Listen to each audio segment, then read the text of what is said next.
인터넷에 떠돌아다니는 수많은 뉴스 기사. 아직도 포털에서 일일이 검색하세요? 이제 뉴스통에서 터치 한 번으로 손쉽게 확인하세요. 최근 내가 구독한 기사를 분석해 오늘의 기사를 추천하는 개인 맞춤형 AI 뉴스. 나만의 공간인 뉴스북에서 콘텐츠를 편집하고 이용자와도 활발한 소통이 가능합니다.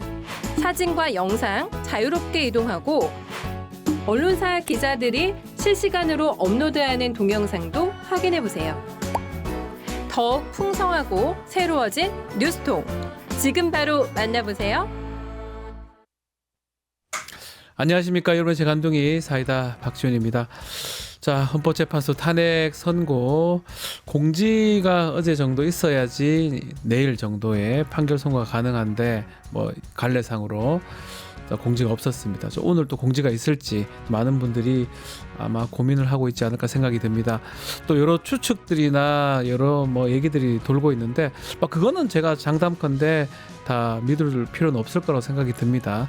아직까지 평의 중이고 또 판결할 때까지 그게 몇 명이 다투고 5대3이니 6대2니 이런 얘기 사실은 아무런 근거가 없는 얘기가 아닌가 생각이 됩니다. 다만 좀 빨리 아마 선고가 나길 아마 바른 같은데요. 헌법재판소가 많이 고민을 해서 결론을 내려고 하는 것 같습니다. 오늘 만약 공제된다 하더라도 내일 선고하는 건 문제는 없으니까요. 오늘 내일 좀 공제가 되기를 바라봅니다. 자, 오늘도 시원하고 재미있는 소식들로 여러분 출근길 함께 하겠습니다. 생방송 중 댓글 참여 부탁드리고요. 박준의 뉴스 인사이다 지금 바로 시작하겠습니다.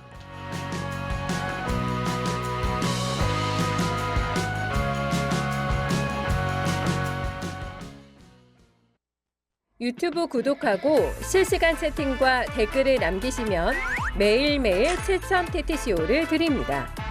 참여 방법은 통통물 어플을 다운로드하고 회원가입과 로그인을 해주세요. 마이페이지에서 나의 회원 고유번호를 복사해주세요. 유튜브 구독 후 실시간 채팅이나 댓글창에 고유번호를 한 번만 입력하면 준비 끝! 지금 유튜브 채팅과 댓글 쓰기 참여하고 7,000TTCO 받아가세요.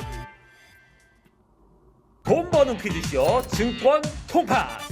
퀴즈를 풀면 최대 100만 원 상당의 보상을 드려요. 탈락해도 걱정은 NO. 친구를 초대해도 코인을 드립니다. 친구는 3,000원, 나는 2,000원의 코인을 무제한으로 드려요. 자세한 내용은 QR코드를 스캔해보세요. 상금의 주인공은 바로 당신. 바쁜 아침 오늘 꼭 알아야 할 뉴스 엄선해서 정리해드리겠습니다. 듣기만 해도 이해가 쏙 뉴스픽. 오늘도 우리 뉴스토마토의 자랑 전윤주 기자 함께하겠습니다. 안녕하십니까? 네, 안녕하세요. 자, 두문불출하고 있는 김건희 여사 얘기부터 먼저 해보겠습니다. 윤석열 체포 집행됐을 때 경호처한테 총 갖고 다니면 뭐하냐? 질책성 발언을 했다면서요? 네, 지난 1월 15일이 윤석열 씨가 체포된 날인데요. 네. 공수처와 공조본이 두 번째 시도 만에 체포영장 집행에 성공한 날입니다. 맞습니다. 그런데 어제 MBC 보도에 따르면 이 윤석열 씨 체포 이후에 경호처 직원은 김건희 씨로부터 총 갖고 다니면 뭐하냐, 그런 거 막으라고 가지고 다니는 건데 라면서 그런 취지의 발언을 들은 것으로 이 경찰은 파악을 했습니다. 뿐만 아니라 이 김건희 씨는 내 마음 같아서는 지금 이재명 대표를 쏘고 나도 죽고 싶다라는 취지의 말을 들었다는 경호처 직원도 있었는데요. 네. 해당 내용을 들은 경호처 직원은 상부의 내용을 보고를 했고 이 윤석열 씨 체포영장 집행 방해 혐의를 수사하는 경찰이 여러 차례 경호처에 대한 강제 수사 과정에서 이 내용을 확인한 것으로 알려졌습니다. 이 김건희 씨의 해당 발언은 1차 체포영장 집행 때와는 다르게 이 2차 집행 때에는 좀 경호처가 순순히 길을 터준 것에 대해서 질책성을 발언으로 보입니다. 하나산 발언이기보다는 문제를 삼았습니다. 대통령 배우자가요. 또 그리고 그것을 상부에 보고하는 과정에서 포렌식에서 전하게 나온 내용들입니다. 매우 중요한 내용이겠죠. 그냥 화나서 총 뭐 하냐 이게 아니에요. 아주 강하게 질책을 하고 네. 문책을 하려고 했던 걸로 지금 보이는데 이 내용 자체가 김성훈 차장의 4번째 구속영장에 지금 포함이 된 상황입니다. 윤석열도 총기 사용해라, 검토해봐라 지시를 했는 것 같은데 같은 증거로 쓸 것 같아요. 네, 검찰이 지난 18일 청구한 이 김성훈 경호처 차장의 구속영장에는 경호처 직원이 이 김건희 씨로부터 총 가지고 뭐 했냐라는 취지의 말을 들었다라는 내용도 포함이 됐습니다. 경찰은 해당 발언이 윤석열 씨의 특수공무집행 방해 혐의와 관련이 있다라고 판단한 것으로 보이는데요. 실제로 김 씨가 한 말을 경호처 직원이 들었다면 윤석열 씨가 경호처의 총기 사용 검토를 지시했다라는 혐의를 뒷받침하는 사후 정황 증거로 볼 수 있습니다. 즉 경찰은 사전에 윤석열 씨의 이 총기 사용 지시가 있었기 때문에 체포 이후에 이 김건희 씨가 총을 언급하면서 경호처를 질책한 것 아니냐라고 의심하고 있다라는 건데요. 그렇죠. 또 경찰은 앞서 이 윤석열 씨가 체포 저지를 위해서 총기 사용을 검토하라라는 취지로 말을 했고 지시를 했고 또 김 차장이 알겠다라고 했다는 경호처 간부의 진술도 확보한 바 있습니다. 이러면서 윤석열 씨와 김 차장은 전면 부인해 왔었는데 이번 이 김건희 씨의 발언이 드러나면서 사전에 물리력 사용을 지시했던 것 아니냐 이런 의혹은 더욱더 불거진 그렇죠. 상황입니다. 일반인이 화나서 한 말이 아닙니다. 대통령과 대통령의 배우자가 아마 질책성으로 또 문책성을 했던 얘기이기 때문에 아니면 또 그 전에 지시했던 내용일 수도 있습니다. 총기를 사용해서 그냥 쏴버려라. 체포 막기 위해서 네. 상당히 중요한 내용이 될 것으로 보이는데 글쎄요. 지켜보기를 하고요. 자, 그리고 서울시 얘기 좀 해야 될 것 같습니다. 지난달 토지거래 허가제 풀었던 서울시 부동산 시장이 심상치 않으니까 결국 규제에 나섰어요. 근데 다시 규제를 하면서 강남 3구 용산에 있는 모든 아파트를 규제 대상에 또 포함을 시켰네요. 네, 지난달 12일에 정부는 잠실과 강남 일대 토지거래 허가 구역을 해제를 했었는데요. 네. 35일 만에 입장을 완전히 바꿨습니다. 이전보다 더 강력한 규제 카드를 꺼내 들었습니다. 서울 강남 3구로 불리는 강남, 서초, 또 송파에 더해서 또 용산구가 재지정되면서 총 2,200개 단지 40만 가구가 규제 대상이 됐는데요. 아하. 적용 시점은 이달 24일부터 6개월간으로 갭 투자도 금지가 됩니다. 정부가 한 달여 만에 정책을 사실상 정반대로 번복한 건 규제를 해제한 기간 동안 이 해당 지역 단지에서 신고가가 속출하는 등 계속해서 가격이 치솟았기 때문인데요. 예. 실제로 지난달 강남 3구에 있는 전용 면적 84제곱미터 평균 거래가는 모두 20억 원이 넘었습니다. 또 부동산 시장에서는 일명이 똘똘한 한 채가 열풍을 불었었는데요. 해제 기간 동안 실제 살지 않더라도 이참에 이 똘똘한 한 채를 마련해 두자라는 목적으로 갭 투자 비율도 크게 오른 것으로 확인이 됐습니다. 네. 정부는 필요할 경우에 이 규제 기간을 6개월보다 더 연장하고 또 마포와 성동 등 인근 지역도 추가 지정하는 방안도 검토하고 있습니다. 자, 그렇게 많은 언론에서 반대를 하던데 갑자기 그걸 하더만 또 지금 한 달 만에 방침을 바꾸면서 네. 오세훈 시장 결국 사과를 했는데요.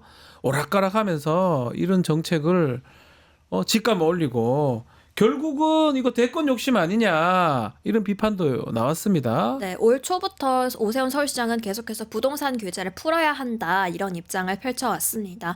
부동산 가격이 안정세로 접어들었다는 평가를 곁들이면서 지난달 12일에 이 토지거래 허가구역 해제를 별면 발표를 했었던 건데요. 하지만 결국 오 시장의 판단은 오판이었던 것으로 네. 드러났습니다.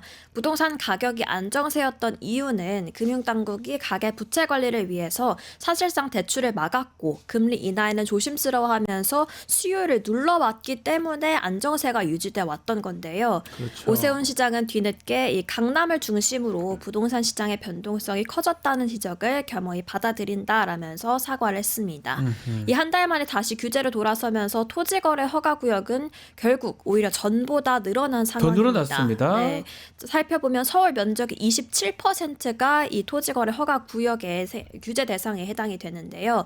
갑작스런 정책 뒤집기에 정부 신뢰도도 크게 떨어진 점도 굉장히 큰 문제로 꼽히고 있습니다.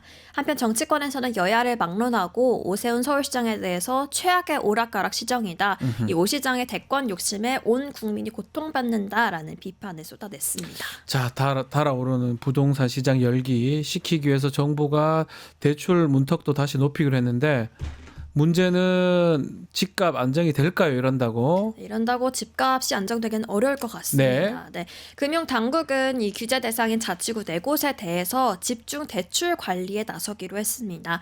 이런 방침에 따라서 갭 투자의 경우에는 주택담보대출이 더욱더 어려워질 전망인데요. 일각에서는 일단 당장은 뭐 매매 심리 위축으로 가격 오름세가 진정되지 않겠느냐 이런 분석도 나오고 있는데 하지만 매수세가 또 다른 지역으로 번질 수 있고 앞서 말씀드린 이 똘똘한 한 채에 대한 기본적인 수요를 막기에는 좀 어렵다라는 평가가 지배적입니다. 또 앞으로 더 주목할 건 오는 7월 강화되는 DSR 규제인데요. 이때부터는 이 규제를 받는 대출 종류가 더 확대되고 또 한도도 줄어들 수 있어서 집을 살 거면 오히려 또 7월이 오기 전에 사야 한다 이런 여론이 형성된 상태입니다. 네. 또한 이 건설 경기 침체 속에서 내년 서울 아파트 입주 예정 물량이 평년의 30% 수준에 그치는 것도 계속해서 부동산 시장의 불안 요인으로 꼽히고 있습니다. 알겠습니다. 자, 다음 주제로 넘어가겠습니다. 저 오늘 또 댓글 다 이런 내용이긴 합니다. 헌법재판소 선고 언제 되느냐 이 얘기 계속적으로 질문하고 있고 댓글도 지금 나오고 있는데 원래 이번 주 금요일까지 선고 가능하다 이런 얘기가 있었는데 어제 선고 일정 공지가 안 됐습니다. 아무런 얘기가 없었어요. 그렇다면 또 다음 주로 넘어갈 가능성도 열려 있는 거네요. 네, 어제 재판관들은 오후 2시부터 평의를 시작해서 오후 예. 5시쯤 마무리했습니다. 이 전날처럼 저녁 늦게까지 평의가 이어지지는 않았는데요. 이후 오후쯤에는 선거 일정을 좀 공지하지 않을까 많은 분들이 기대를 하셨겠지만 끝내 공지는 없었습니다. 이로써 통상 2, 3일 전에 고지했다는 관례상 탄핵심판 선고가 다음 주에 이뤄질 가능성이 더 커지고 있는데요. 다만 다음 주 월요일에는 또 불구속 상태인 윤석열 씨의 형사재판 2차 공판 준비 기일이 있고 또 수요일인 26일에는 이재명 민주당 대표의 이 선거법 위반 2심 선고 공판이 있어서 좀 월요일과 수요일은 또 피해서 잡지 않겠냐 네. 이런 관측도 나오고 있습니다. 한편 정치권 일각에서는 헌재가 이재명 대표 선고 이후에 선고일을 잡을 것 같다 이런 관측도 나오고 있는데요. 헌재 관계자는 심리를 마치는 대로 곧바로 선고 기일을 진행한다는 방침에는 여전히 변함이 없다 이렇게만 밝혔습니다. 네, 확실한 거는 심리가 계속되고 있다라는 거는 확실한 것 같습니다. 자, 선고 기일 예상보다 늦어지고 있는데 왜 늦어진답니까? 계속적으로 다른 얘기들이 많은 것 같아요. 네, 전직 헌법재판관들과 이 헌법학 전문가 등에 따르면 방향은 정해졌지만 결정문의 문장 하나하나 그리고 이 단어 하나하나를 좀 신중하게 고치느라 시간이 좀 걸린다라는 분석이 나오고 있습니다. 네. 또 워낙 길어지다 보니까 재판관들의 의견이 안 모아진 것 아니냐 이런 말도 나오고 있는 상황인데요.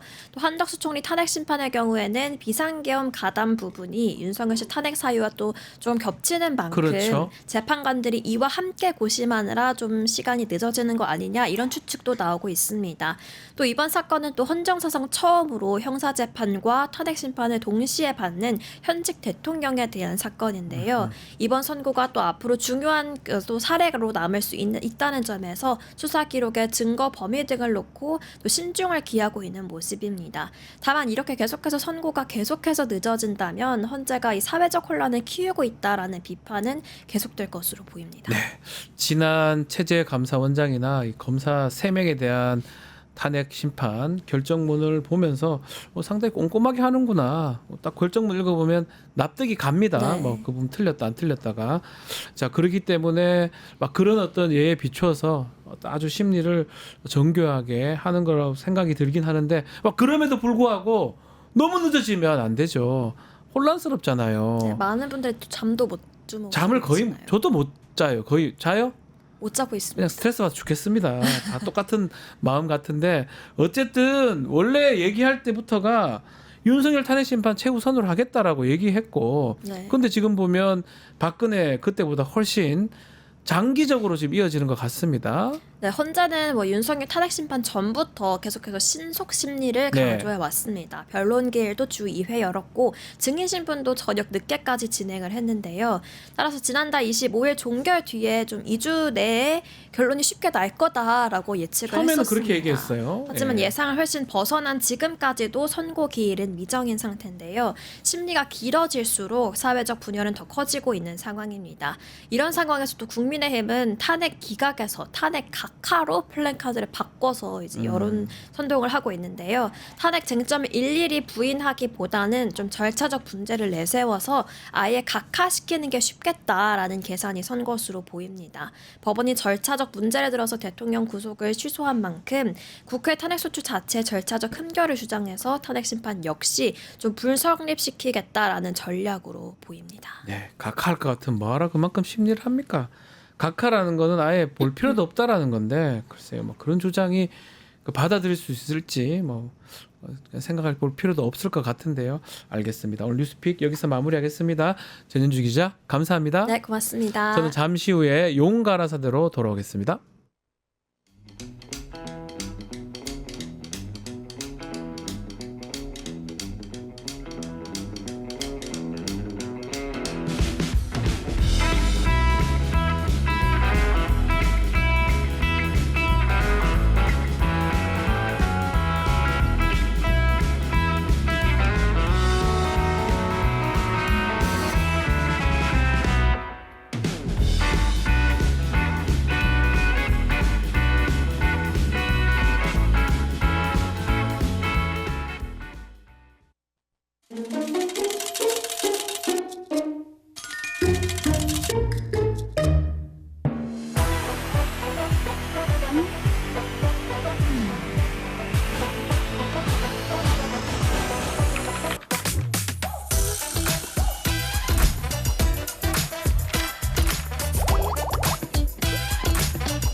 용 가라사대 시간입니다. 목요일의 남자 김용남 의원과 함께합니다. 안녕하십니까? 예. 안녕하신가요? 근데 진짜? 자, 뭐 댓글도 대부분 선고길 얘기입니다. 아유, 네. 상당히 길어지고 있어요, 지금. 실제로 지난달 25일 날 변론 종결하고 네. 지금 한 달 거의 되는 상황 아니겠습니까? 그렇죠. 한 달 가까이 돼가죠. 아직까지 지정 안 했으니까요. 그래서 지금 상당히 뭐 여러 가지 이유 뭐 얘기들은 많이 나오고 있습니다. 근데 그 얘기들을 또 들을 필요가 있는지 우리 의원님 보시기에는 시간이 끌어지는 이유가 뭐라고 보십니까? 헌법재판관 8명 중에 누군가 네. 소수 의견이 있는 있다. 거라고 봐야겠죠. 이제는 그러니까 그 절차적 문제가 됐던 네. 아무래도 절차적 문제가 가능성이 더 높지 않을까 싶어요. 이게 탄핵 사유 본안에 대한 판단에 있어서 탄핵 사유가 안 된다라고 네. 주장하는 재판관은 없을 것 같고. 저도 그렇게 생각이 듭니다. 예. 예. 절차적 어떤 이유로 뭐 소수 의견이 있기 때문에 그것을 조율하는 예. 아니면 그것을 평의하는 과정에서 시간이 좀 소요되는 것 같다. 뭐 이것도 예측이죠. 가능성이 제일 높은 건 제가 보기에는 네. 12월 14일 날 국회에서 탄핵 소추안이 통과될 때 네. 탄핵 사유에 들어갔던 내란 죄가 빠진 게 가능성이 그게 이제 문제가 될 가능성이 제일 높지 않을까 싶어요. 또 뭐 일각에서는 한덕수 총리 탄핵하면서 200이냐 151이냐 이런 절차적 문제 또 그 절차적 문제에 기해서 예를 들어서 임명된 정계선 조한창 재판관 또 무효 뭐 등등 또 얘기가 되는데 그 정도까지 지금 거론을 할까요? 근데 사실은 엄격하게 네. 따지면 그건 별개 사건이잖아요. 그렇죠. 다른 사건이라고 봐야 예. 되겠죠. 근데 다만 대통령 탄핵 시에 직무대행이 누구냐? 지금 최상목 경제부총리가 직무대행을 하고 있는데 혹시라도 한덕수 총리에 대한 탄핵이 기각 내지는 각하된다고 하면 권한대행은 한덕수 국무총리가 돼야겠죠. 네. 그러니까 되도록이면 지금 두 사건을 동시에 선고할 필요는 있어 보입니다. 그래서 대통령 권한대행이 누구냐를 명확히 해놓는 게 좋을 것 같긴 한데 그게 그렇게 어려운 일인가요? 그러니까요. 한덕수 총리 거 하고 같이 그 같은 시점 아니면 직전 직후에 선고하는 건데 결론을 그걸 못 낸다는 게 사실 좀 납득하기는 저는 그러니까 어려운데요. 한덕수 총리 건도 이제 쟁점이 한 두 네. 개 정도 있습니다만 그게 그렇게 어려운 어렵나요? 사건 같지는 않거든요. 자, 그래서 이제 국민들이 또 우리 시청자분들도 걱정을 하고 있는 게 뭔가 결론이 기각이나 각하나 아니면 8대 0이라고 인용 얘기를 했었는데 달라지는 거 아니냐 이런 얘기들이 나오고 있습니다. 제가 계속 그 3월 17일 월요일이 제가 보기에는 네. 그 마지노선이다. 이 선을 넘어가면 뭔가 사달이 났다는 안 얘기다. 좋은 것이다. 네, 예. 네, 뭔가 일이 벌어지고 있다는 의미다라고 말씀을 드렸었는데 네. 그 3월 17일이 지금 넘어가고 있고 과연 이번 주에는 선고가 되는지도 불명확하잖아요. 지금 지금까지는. 목요일인데 네. 뭐 만약에 내일 선고다 그러면 글쎄요. 뭐 어제 정도에는 선고일 예정이 됐어야 될 것 같은데 없이 지나갔으니까 뭔가 지금 심상치 않아 보입니다. 네. 너무 늦어지고 있어서. 늦어지니까요.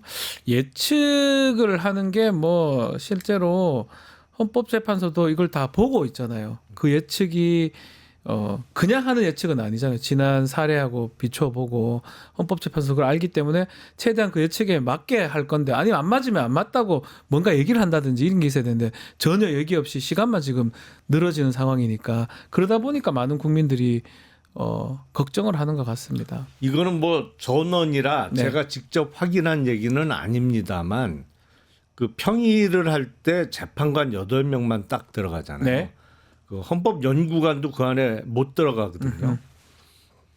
근데 평의를 하는 장소 앞에 이제 복도를 지나던 사람이 조금 들었대는데 예, 그렇습니까? 그 안에서 막 고성이 들리고 그런다는 거예요. 예. 그 고성이 들린다는 얘기는 언성이 높아져서 그렇죠. 이제 이 이견이 있다는 얘기잖아요. 그 뭐 물론 전원이라 제가 직접 들은 얘기, 직접 들은 거는 아닙니다만 네. 뭐 그런 얘기를 들을 때마다 좀 불안해지는 거죠. 사실. 불안해 주는 건 어쩔 수 없는 것 같긴 한데 자, 이 오늘 정도 나와서 내일 선고할 수 있는 가능성도 있을까요? 뭐 이게 법에 뭐 규정은 없는 것 같습니다. 2, 3일 전에 그 하라는 거. 가능성도 있는 거죠. 네, 사실은 오늘까지. 지금 예. 탄핵 반대 뭐 찬성 입장에서 선고일이 딱 정해지면 집결할 가능성이 맞습니다. 높잖아요. 예, 예. 그러니까 어떤 시간적 여유를 좀 덜 주고 선고일을 공지를 할 가능성도 물론 있습니다. 근데 아직 평결에 이르렀다는 뭐 어떤 소문이 아직 없어서 그러니까요. 내일 선고가 가능할지 잘 모르겠습니다. 의문스럽다. 뭐 박근혜 전 대통령 시절에는 뭐 당일날 편결했다는 뭐 그런 얘기도 있긴 하더라고요. 직전에 편결이 됐다라고 얘기를 하는데 그럼에도 불구하고 너무 촉박한 상황에 내일 선고를 하기에는 그렇게 분석이 되고 특히 이재명 대표 선고가 다음 주 수요일 26일입니다. 예. 그거하고 지금 고려하고 있는 거 아니냐 정치권에서는 또 이런 얘기가 있는데 그건 어떻게 보십니까? 헌재 선고가 너무 늦어지다 보니까 그런 얘기까지 나오는 건데 예. 만약에 그걸 고려했다, 그걸 고려하고 있어서 선고기일을 늦추고 있다고 하면 우리가 흔히 헌법재판소를 정치적 사법기구라고 그렇죠. 이야기하잖아요. 네. 근데 그거는 정치적인 사건을 다루는 사법기구란 얘기지. 네. 그 헌법재판소라는 기구 자체가 정치적 성향 내지는 정치성을 띄워도 된다는 얘기는 전혀 아니거든요. 그렇죠. 그건 잘못된 거죠, 사실은. 그렇죠. 그거는 너무 정치적인 거예요. 정치적으로 선고하면 되지 않는다 이 말이잖아요. 그렇죠. 예. 정치적으로 민감한 사건을 네, 다루는 다루는 거지만 사법기관일 네. 뿐이지 헌법재판소가 정치적이어야 한다 아니면 정치적이라도 된다는 얘기는 절대 아니거든요. 네, 그러니까 네. 그게 고려사항으로 지금 선고가 연기되고 있는 거라면 예. 너무 정치적인 거죠. 그건 아닐 것이다 이렇게 보시는. 아니어야 한다. 아니어야 한다. 이제는 사실은 이게 뭐 저희 우리 김용남 의원님 또 이제 법률 가시고 저도 법률 얘기들을 하는데 잘 안 맞으니까 사실 말씀드리기가 좀 죄송스러워요. 요새는 법조인들이 더 못 제일 맞춰요. 못 맞춰요. 네, 네. 제일 예측도 못 하고 왜냐면 뭐 자기들 마음대로 하니까. 그 뭐 법원의 네. 어떤 결정이라든지 최근에 봤던 뭐 석방, 법원, 검찰 예. 뭐 다 자기들 마음대로 예, 하니까. 너무나 그래서 좀 죄송스럽기도 하고 그래서 보는 분들 입장에서도 그럽니다. 맞추지도 못하는데 자꾸 똑같은 말만 반복하는 거 아니냐. 이제 그러니까 말씀은 예. 드리는 말씀이 원칙이다. 그냥 원칙을 얘기드리는 거예요. 그게 원칙이다. 하면 안 된다. 네. 그걸 고려하면 안 된다. 그 말씀을 드리는 거고요. 아 이게 4월까지 갈 수도 있을까요? 글쎄요. 그건 너무 끔찍하지 않나요? 예, 지금 뭐 지금도 힘든데 4월까지 간다. 이게 4월까지 갈 정도의 논의가 필요한 건가요? 저도 그거는 이해 못 하겠어요. 이제 납득하기 좀 어렵네요. 왜냐하면 네.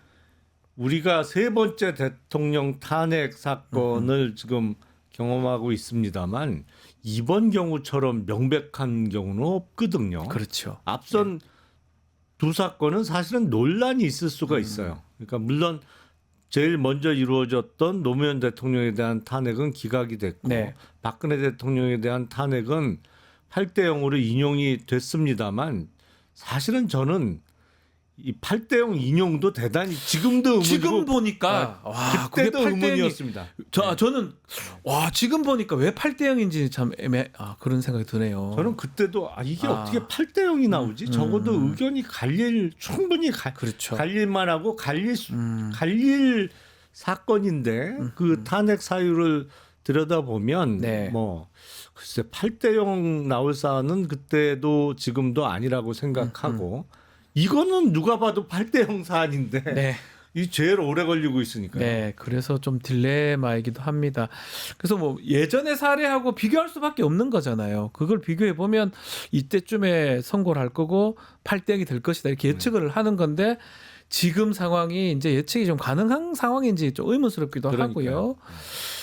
좀 빨리 좀 이렇게 결정이 나야 이 국민들도 그렇고 국가가 좀 안정적으로 돌아갈 수도 있을 것 같은데요. 무엇보다도 네. 그 12월 3일 비상계엄 사태 이후에 국가에 대한 그 국민들의 신뢰도가 많이 네. 떨어졌잖아요. 맞습니다. 대통령이 저런 짓도 할 수 있구나. 그리고 국가기관의 수장들 뭐 그게 꼭 군뿐만 아니라 여러 국가기관들이 야 이게 어떻게 저런 데에 동참을 하거나 아니면 네. 적극적으로 목숨 걸고 말리지도 않느냐 뭐 그러면서 신뢰도가 많이 떨어졌는데 그나마 헌재가 자기 역할을 좀 하는 거 아닌가라고 국가기관 중에는 가장 국민적 신뢰도가 높았던 기관이 헌재라고 볼 수 있는데 맞아요. 이 선고 지연 자체만으로도 신뢰도가 많이 떨어질 수밖에 없어요. 이거 헌재도 언제까지도 뭐 좀 그 편하게 말씀드리면 이거 헌재도 현찮구나. 솔직히 그런 마음을 많은 국민들이 가지고 시작할 때는 정말 빨리 진행하고 우선적으로 하겠다 해서 국민들이 응원도 해주고 그랬던 것 같은데 지금 보면 이게 뭐냐 이런 생각을 가질 것 같아요. 시원찮다. 그래서 그런 얘기도 하고 있습니다. 글쎄요, 뭐 오늘이라도 또 내일이라도 고지를 해주면 뭐 다음 주 초라도 결정이 좀 나야 되는 거 아니냐. 다음 주까지라도 좀 결정이 나야지. 다음 주 넘어가면 진짜 4월이잖아요. 네, 이제 4월입니다. 4월 달이잖아요. 다음 주가 3월 말이니까요. 야, 그렇게 될 거라고는 생각지도 않아요. 아무도 생각하지 못했어. 빠르면 3월 7일부터 된다고 얘기를 했었는데 3월 7일은 너무 빠릅니다만 14일, 지금 21일, 28일 넘어가면 이제 4월을 넘는 거거든요. 그러니까 그 비상계엄 사태 이후에 제가 그 12월 14일 날 네. 탄핵소추안이 국회에서 통과된 이후에 대선과 관련해서 네. 뭐 벚꽃 대선 얘기가 많이 나왔었는데 그건 아닌 것 같고 네. 벚꽃은 지고 장미가 피기 전에 그 전 사이 기억이 기간일 납니다. 거라고 했는데 이거 네. 장미 피게 생겼어요. 아니 다른 분들은 2말 3초 얘기를 많이 하셨어요. 그 결정이 아마 3월 초까지 나지 않을까 하는데 김용남 의원님은 그래도 3월 말 중말 정도를 생각하셔야 된다. 그러니까요. 그 말씀 하셨거든요. 근데 그것도 넘어갈 수도 있겠다 지금. 그러니까 그 이러다 생각 들어요. 진짜 장미가 한참 폈을 때 아. 대선 치르게 생겼는데 그나마 그거라도 빨리 확정됐으면 좋겠습니다. 지금 많은 국민들은 뭐 그거 뭐 지금 대선 날짜가 중요한 게 아니고 빨리 지금 이게 딱 정리가 돼야지만이 된다 이런 생각을 하는 것 같습니다. 알겠습니다. 좀 빨리 되길 좀 바라면서요.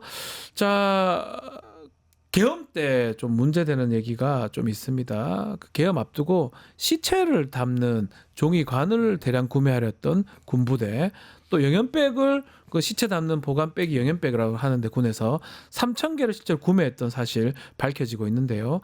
야권에서는 이거 대량 어떤 유혈 사태 이런 것들 대비한 거 아니냐 이런 주장을 하고 있거든요. 어떻게 보십니까? 그러니까 그게 지금 군이나 여당 측에서는 네. 오비 일학이다. 그 전부터 계획했던 거고 정부 조달을 통해서 납품 받은 게 뭐 12월 3일 비상계엄 직후인 네. 일주일 뒤쯤 받은 거다. 뭐 이런 주장을 하고 있는데 맞습니다. 이게 뭐하고 연결시켜 볼 수 있냐면 비상계엄 전에 왜 군 병원을 좀 비워라 병상을. 그것도 있었어요. 그게 있었잖아요. 예. 똑같아요 거의. 그러니까 그거하고 연결시켜 보면 이게 계획이 그러니까 대규모 유혈 사태를 대비하기 위한 계획까지 세웠던 거 아니냐 이렇게 충분히 의심해 볼 만하죠. 그러니까 네. 이게 그 관이나 뭐 영연백.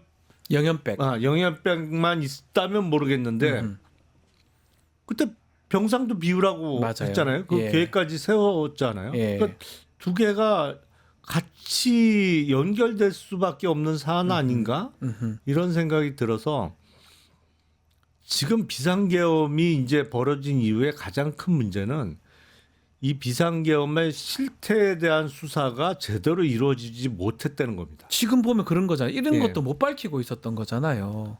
그러니까 이게 효율적으로 수사가 이루어질 수 없는 상황인 게 제일 큰 이유는 친위 구테타였기 때문이죠. 맞습니다. 그래서 예. 집권 세력이 그것도 집권 세력의 최정점에 있는 대통령을 비롯한 주요 정부 최고위 관리들이 참여하다 보니 이걸 제대로 수사할 기관이 없었던 거예요. 맞습니다. 예. 그러다 보니까 이게 사법적 단죄가 뭐 헌재를 비롯해서 형사 재판까지 이루어진 다음에도 제대로 밝혀내지 못한 부분은 여전히 남을 가능성이 높아 보여요. 저 친위 쿠데타에 가깝기 때문에 그렇다는 거고 대부분 관련성이 있을 것 같아요. 그러다 보니까 자기 거를 빼려고 하다 보니까 본질적 부분들한테 접근이 안 되는 경우 생기는 거 일단 아니겠습니까? 수사기관들이 다 연루가 돼 있잖아요. 사실은 특검이 그래서 필요했던 건데 특검은 안 됐었고요. 내란 특검 관련은 그게 계속 문제가 되고 그러다 보니까 지금 검찰도 자유롭지는 못한 것 같습니다. 급기야는 즉시 항고 포기하는 바람에 뭐 석방되어 윤석열 석방도 된 그런 상황 아니겠습니까? 그러니까 이해할 수 없는 결정을 하죠. 네. 시간으로 계산한 게 법원 얘기가 맞다. 즉시 항고 포기는 그 얘기밖에 안 그러니까요. 되는 거잖아요. 자기들이 해놓고 맞다고 하는 게 어디 있습니까? 그리고 일선지 가면 야 시간 아니야 계속 날이야 뭐 이러고 있고 지금 완전히 블랙 코미디 하고 있는 거죠. 합리적이지 않은 게 결국은 관련성이 있기 때문에 그런 게 아니냐라고 추측이 되는 부분인데 비슷한 내용이 그겁니다. 김성훈 차장에 대한 영장 청구 부분 3번 기각하다 4번째는 이제 청구가 됐습니다. 내일 10시 30분에 영장 실질심사 예정이 되어 있는데 법원 판단 어떻게 전망하십니까? 사안으로 봐서는 당연히 구속해야 되는 구속인데. 거죠. 지금도 증거인멸의 예. 우려가 농후하고 실제로 증거인멸을 시도했다라는 뉴스도 전해진 바 있고 네. 그리고 최근에 무엇보다도 그 김성훈 차장의 지시에 불복했던 네. 당연히 그 지시가 불법적인 지시이기 때문에 복종하지 않았던 건데 그 사람들에 대한 인사 조치가 이루어졌다는 해임됐다는 뉴스까지 얘기가 있었어요. 그러니까 있었으니까 이거는 밖에 놔두면 안 되는 거죠. 그러니까 구속의 필요성은 뚜렷해 보이는데 네. 모르겠습니다. 이제 요새. 모르겠습니다 하는 이유가 그거예요. 검찰이 결국은 구속 영장을 만들고 구속 영장 도장을 찍겠지만 경찰 했던 거 적극적으로 하냐에 따라서 달라지죠. 우리 봤잖아요. 즉시항고 포기함으로써 풀어주는 거를. 요새는 하도 이상한 결정들이 많으니까 그렇고 예. 이게 경찰 단계에서도 3번을 기각당하고 영장 심의위원회에서 영장 청구하는 게 맞다라고 결정을 했는데 네. 그 이후에 경찰에서 10일 이상 끌었어요. 그러니까 10하루 이상 끌었어요. 아니 있던 구속영장에 도장만 한 번 더 찍어갖고 그것도 보내면 이해가 안 되는 돼요. 건데 이해가 안 돼요. 거기서도 지금 그죠? 열흘 이상 시간을 끌었단 말이에요. 그러니까 그날 바로 즉각 영장 넣었죠. 통상 바로 같으면. 했어야죠. 이것도 이해가 잘 안 돼요. 그러니까 지금 뭐 경찰, 검찰, 뭐 법원 일부까지 아, 다 이상해요 지금 예. 사실은. 자, 뭐 그런 부분들이 이해가 잘 안 되는데 뭐 법원에서 그래도 좀 판단을 할 것 같은데 뭐 좀 보도에 따른 뭐 총 얘기도 나오지 않습니까? MBC 보도이긴 한데 김건희가 총 뭐 알아 갖고 있냐 이런 얘기도 했다 그러고 윤석열 체포 당시에 그런 내용들 좀 영장 그 심사에서 좀 고려가 될 수 있을까요? 포함이 됐다고 하는데. 그래서 그게 이제 그 전해지는 거를 갖고 네. 영장 재판에서 그거를 고려하지는 않을 그렇죠. 것 같고요. 예. 그게 이제 영장 기록상에 얼마나 현출이 되어 있느냐가 중요하다고 보는데 네. 글쎄 그게 기록에 포함되어 있을까요? 그거는 아닐 가능성이 그렇죠. 더 높고 보도만 됐고 아마 그 기록이나 청구서에 있어야지만이 네. 법원이 판단할 수 있기 때문에 좀 지켜보기로 하고 다만 만약에 김성훈이 구속이 된다면 항상 핵심 자체가 비아폰을 확보하는 거 아니겠어요? 네. 이 비아폰에 모든 게 있는 것 같아요. 모든 기관이 아니면 모든 그 수뇌부 이 관계된 사람들이 이 비아폰이 무서워서 지금 붙잡아둔 네. 거 아니냐 이런 분석이 있는데 그 후는 비아폰을 좀 볼 수 있을까요? 근데 이게 형사소송법상은 네. 이제 그 국가 안보와 관련된 시설에 대한 압수수색에 있어서는 책임자의 승낙을 받도록 되어 있잖아요. 네. 그래서 우리가 그동안 대통령실의 그 책임자는 경호처장으로 해석을 했던 원래는 것이고. 박종준 처장이었어요. 그렇죠. 근데 예. 이제 지금 처장이 공석이다 보니 차장이 직무 대행을 하는 상황에서 맞습니다. 이제 그 차장을 직무 대행자를 책임자로 봤던 건데 김성훈, 이광우 모두 구속이 된다고 하더라도 문제는 그 책임자들의 어쨌든 조직상 상관일 수밖에 없는 대통령이 지금 거기 있잖아요. 나와 있잖아요. 그 그게 한남동 문제잖아요. 예. 관저에 나와 있잖아요. 석방이 돼서 할보고 하고 있잖아요. 되겠습니까 이거 서버 확보가? 그러니까 그거 쉽지 않아 보여. 예. 그거를 경호처에 이제 뭐 직무 대대대 대행이 네. 분명히 그거 어떤 지시나 불법적인 명령을 할 텐데 그거를 막아내고 그 영장 집행에 승낙을 할지 그 좀 의문이죠. 그냥 시기가 그래요. 좀 윤석열이 그 안에 있을 때 김성훈이 만약에 구속되고 이광우가 구속되고 그러면 그나마 서버 비아폰 서버 확보도 가능할 가능성이 큰데 지금 상황이면 위에 있단 말이에요. 총도 쏘라고 하는 사람인데 이 사람이 비아폰 서버 열어주라고 안 할 것 같거든요. 그러니까 하필 3월 6일 날 네. 서울고등검찰청의 영장심의위원회에서 영장 청구를 하는 게 맞다라고 네. 결정하고 바로 그 다음 날 구속 취소가 됐어요. 구속 취소가 돼서 네. 석방돼서 나왔어요. 참, 참 뭔가 이상하게 돌아가는 거죠. 참 생각하면 할수록 뭐 좀 나쁜 상상을 하고 싶지 않은데 좀 계속 안 좋게 돌아가는 모습들이 계속 보이는데 수사권 논란 내란죄 관련해서 공수처나 경찰 내란죄 수사 제대로 하고 있는 겁니까? 어떻게 봐야 됩니까? 제가 보기엔 뭐 지금 내란죄 관련해서 제대로 수사하고 있는 기관은 없어요. 없다고 봐야 예. 되겠죠. 결국 특검 필요한 특검 지금 안 되고 있고. 그러니까요. 예. 자, 미래절에 사실 좀 문제가 있는 상황인 것 같습니다. 자, 뭐 그 가장 좀 빨리 해결되는 건 또 얘기를 하지만 일단은 탄핵 선고 좀 빨리 나야 그렇죠. 수사는 또 수사대로 또 진행하기 좀 편할 것 같은데 왜냐하면 탄핵 선고가 돼야지 그 대통령 측에서 내려오는 거잖아요. 네. 그 후로는 조사가 좀 아니면 수사가 좀 원활할 것 같은데 그 위에 있는 상황이라면 모든 게 쉽지 않다 이렇게 볼 것 같습니다. 대통령직에 있는 가운데는 다른 죄에 대한 기소가 안 안 되잖아요. 되죠. 안 불소추권을 갖고 있기 때문에 예. 다른 죄에 대해서는 추가 기소할 부분이 많아 보이는데 뭐 기소 자체가 불가능한 거죠. 네. 그렇기 때문에 빨리 탄핵 선고를 아마 많은 국민들이 바라고 있는 게 아닌가 생각이 듭니다. 또 야권 지금 김건희 상설 특검법 추진을 하고 있는데 국민의힘은 비판을 하고 있습니다. 벌써 대선용 특검 아니냐라고 얘기하는데 어떻게 봐야 됩니까? 특검을 진작했어야죠, 사실은. 네. 몇 년째 지금 특검이 항상 안건으로 주요 안건으로는 올랐습니다만 지금 실제로 3년 내도록 특검 얘기만 하는 것 같아요. 특검이 된 적은 한 번도 없잖아요. 한 근데, 번도 예. 없습니다. 근데 권력의 핵심부 그동안 뭐 대통령의 아들들 뭐 형님들 다 수사를 받아왔고 특히 이명박 정부 때는 사실상 아들과 관련된 사안이었잖아요. 네. 내곡동 그 사저 의혹이 그거 다 특검했잖아요. 결국 특검 다 했습니다. 네. 예. 특검이 다 이루어졌어요. 근데 이거는 대통령의 배우자와 관련한 의혹이 이렇게 많았던 적도 없어요. 그러니까 이거는 대통령의 아들 형님들 뭐 일가족 통틀어서 이렇게 한 사람이 많은 의혹을 받았던 적은 없어요. 처음입니다. 예. 예. 근데 특검이 한 번도 안 됐잖아요. 그러니까 어떻게든 한 번은 적어도 한 번은 하고 넘어가야 되는데 그게 막무가내로 지금 그 거부권 행사 뭐 이런 거로 막히고 있는 상황이라 제가 그 전에도 그런 말씀 드렸습니다만 제일 약하게 얻어맞는 거는 그러니까요. 네. 최초 특검을 하나 받고 그걸로 했으면 변명도 할 수 있는 거죠. 특검하고 있지 않느냐. 아니 사실은 그거보다도 예. 제일 약하게 얻어맞는 거는 현직 대통령으로 그러니까 직무 정지 당하지 않은 네. 정상적인 대통령인 상태에서 국가기관 네. 뭐 경찰이 됐든 검찰이 검찰에서 됐든. 수사받는 거죠. 예.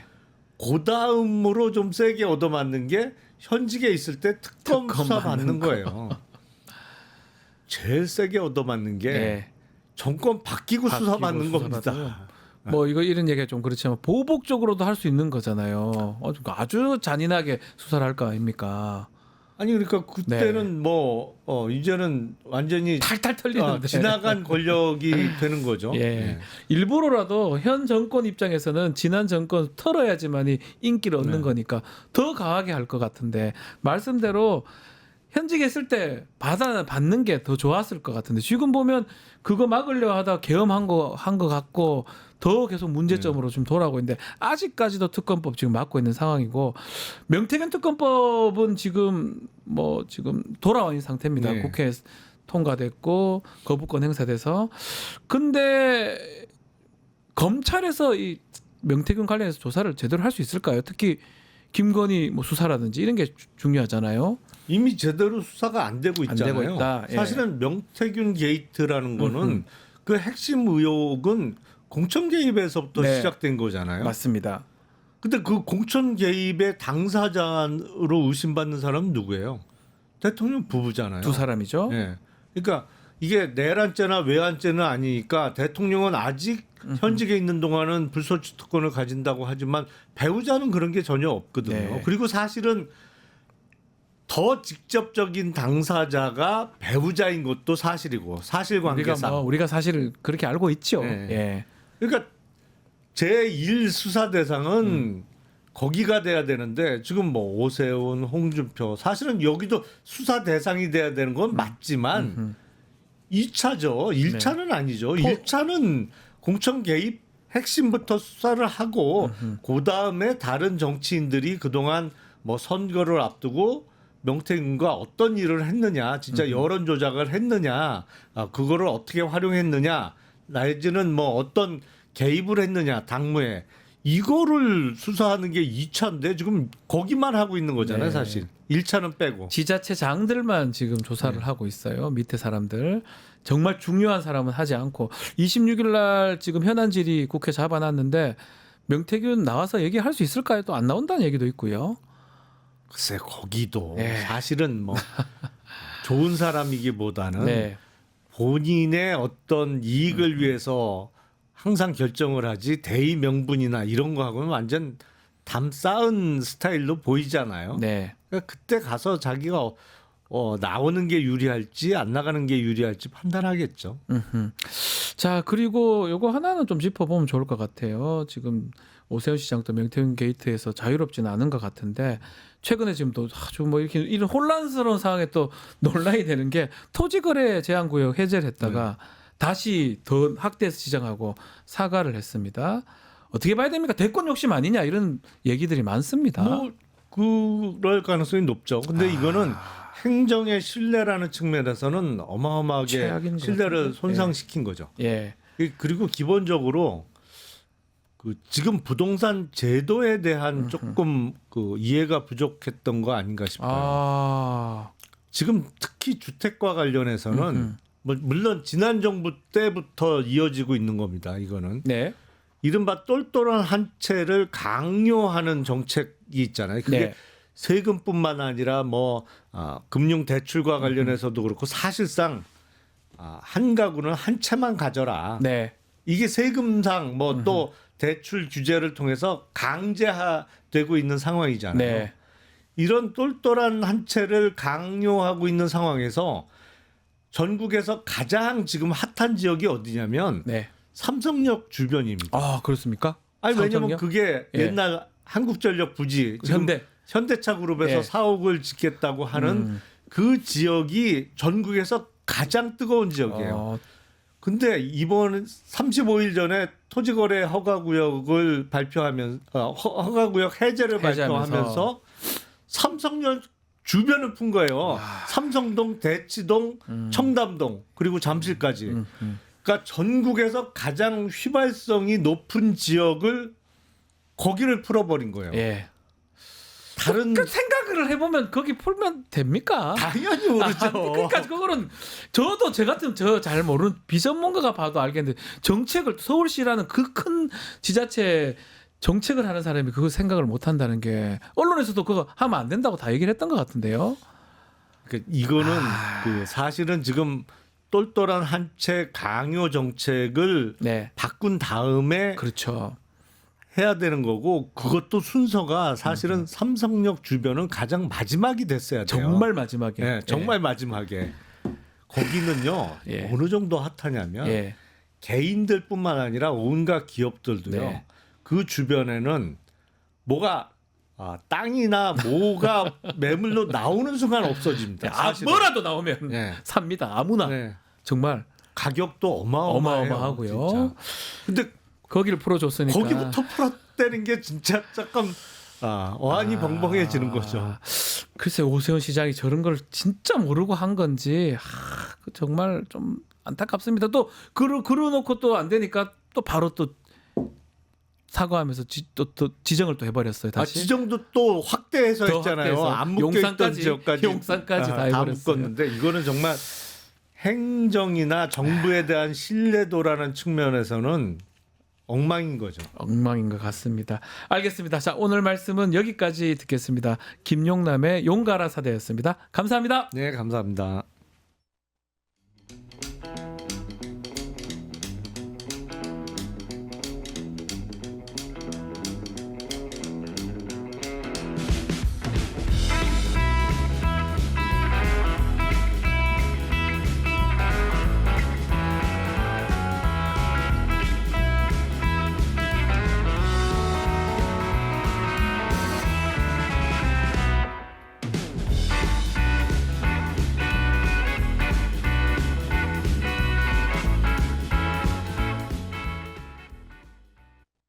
국내 MTS의 선두주자 증권통. 모든 투자 자산을 한눈에 오케이. 투자 고수의 거래 내역을 구독하고 주식 투자를 더 쉽게. 거슬리는 하단 광고도 노에드 가입하면 더 넓고 더 많아지는 나의 관심 종목들. 쉽고 빠른 주식 투자 증권통. 리서치 앱테크 아직 시작 안 하셨나요? 생각만 공유해도 리워드가 쌓이는 서치통. 지금 시작해보세요. 원아이디 로그인 후 패널 가입 시 약 3,000원 상당의 리워드 적립. 리서치에 참여하실 때마다 현금처럼 사용 가능한 PTR 적립. 내가 초대한 친구가 패널 가입을 할 때도 리워드 적립. 지금 바로 서치통해서 우리 지역, 우리나라의 사건, 사고들에 대한 리서치에 참여해주세요. 네, 이슈 3합 시간입니다. 신윤 변호사, 김필성 변호사 함께하겠습니다. 두 분 안녕하십니까? 네, 안녕하세요. 자, 이슈 3합 시작을 하는데 공식 질문 먼저 들어가겠습니다. 두 분께서 한 주 동안 관심을 가졌던 뉴스 어떤 게 있는지 먼저 우리 신유진 변호사님. 네. 어제 뉴스예요? 네, 보도가 됐는데 드디어 이제 그 대통령 관저에서 네. 계속 머무르고 있었던 V1이냐 V0냐 네. 김건희 씨가 윤석열 체포 직후에 경호처 직원에게 총을 가지고 다니면 뭐하냐 그런 데 쓰라고 있는 건데 예. 질책성 말을 하면서 뭐 마음 같아서는 뭐 이재명 대표를 쏘고 나도 죽고 싶다 그런 이야기를 했다고 해요. 네. 그러니까 이게 총기 사용에 대해서 직전에 피청구인 윤석열이 김성훈 차장에게 총을 쏠 수 없냐, 쏠 수 없냐 했다 네, 이거잖아요. 검토 지시를 내리고 예. 총이 안 되면은 칼이라도 쓸 수 없냐 뭐 이런 네. 지시를 했다고 하는데 그렇죠. 이번에 이 김건희 씨의 이런 발언은 김성훈 그리고 이제 또 이강호 본부장까지 함께 영장이 청구되지 않았습니까? 그 영장 청구에 그 영장 청구서에 기재가 됐고 사실 이 발언 자체는 경찰이 확보해서 이렇게 영장 청구에 기재까지 된 걸로 예, 밝혀졌는데요. 정말 사실 이재명 대표를 뭐 총을 쏘고 나도 죽고 싶다 이런 표현이 그냥 어떤 수사적인 표현이 아니라 실제로 지금 이재명 대표가 그런 위협을 받고 방탄복 네, 입었던데요, 방탄복을 이제? 입고 예. 지금 밖에 나오고 있지 않습니까?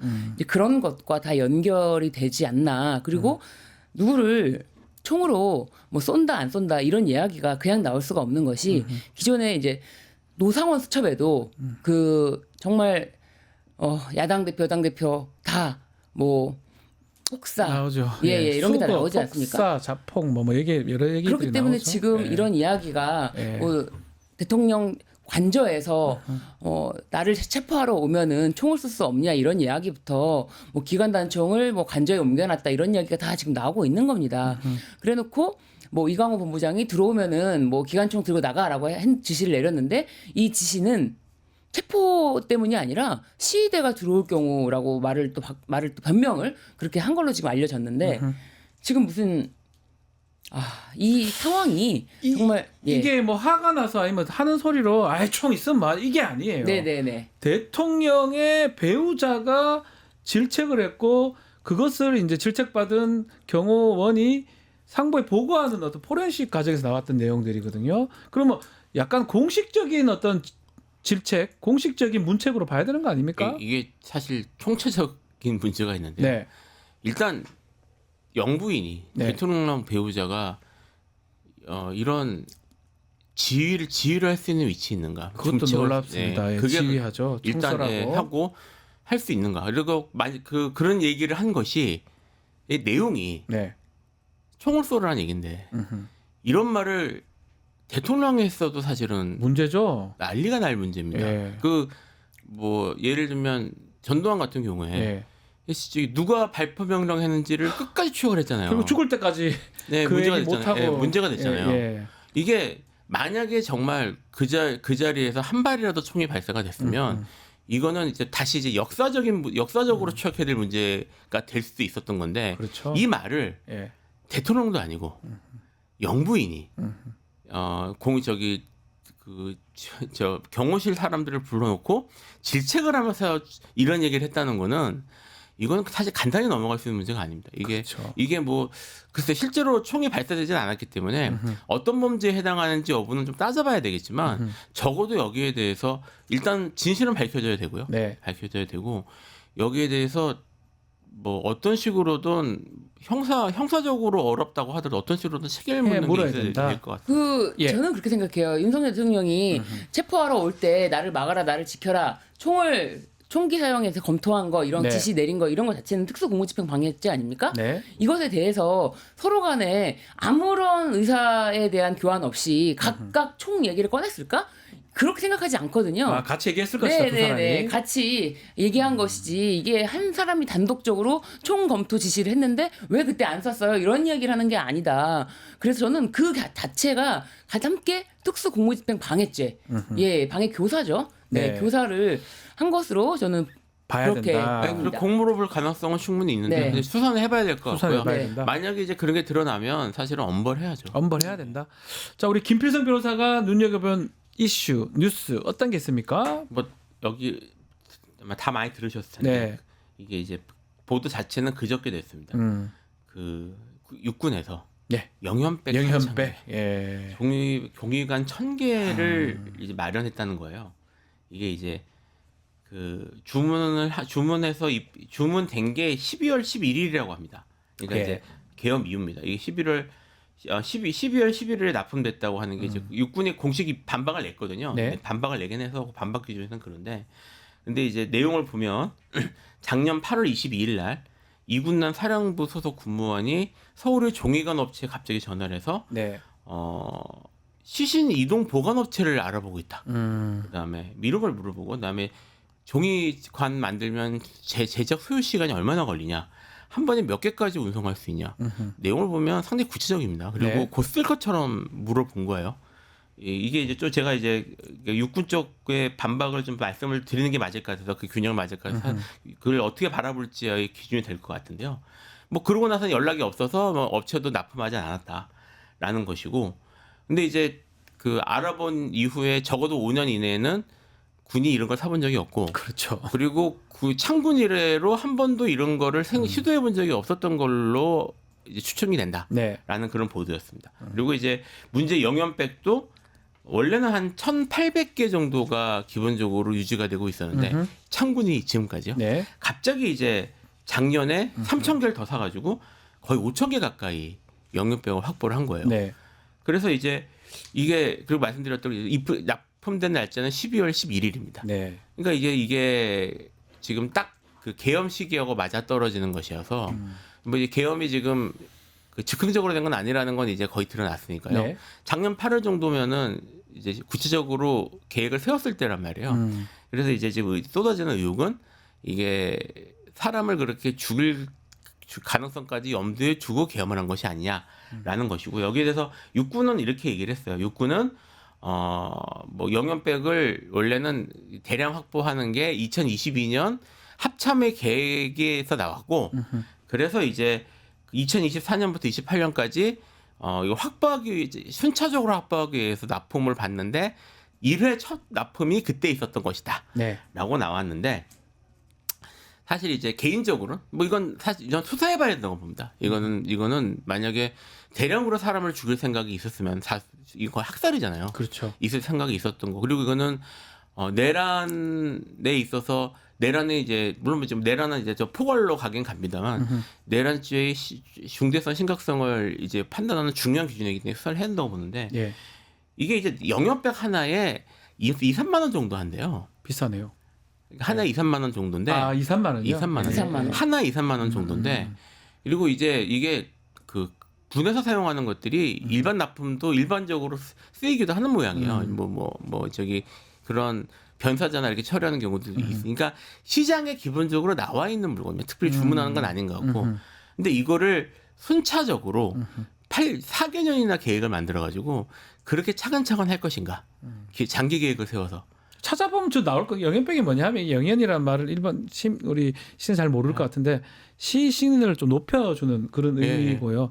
저도 군대에 있을 때 이제 영연 시설들도 있어요. 영연만 하는 그런 병사들도 있고 부관 병가에서 그런 걸 하는데, 사실은 그 지퍼백입니다.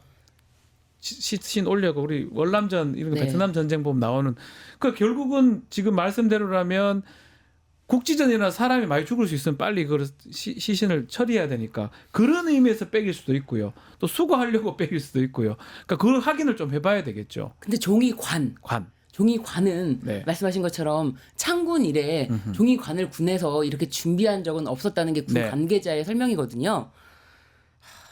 종이관, 영연백, 처리, 종이관을 생각하면 뭔가요? 종이관으로 뭐 시신을 잘 처리한다 이게 아니라 태우는 거 아닐까요? 그러니까 군에는 사실은 1년에 육군 정도 한 100여 명 정도가 사망자가 그렇죠. 발생합니다. 뭐 자살이든 뭐 사고든.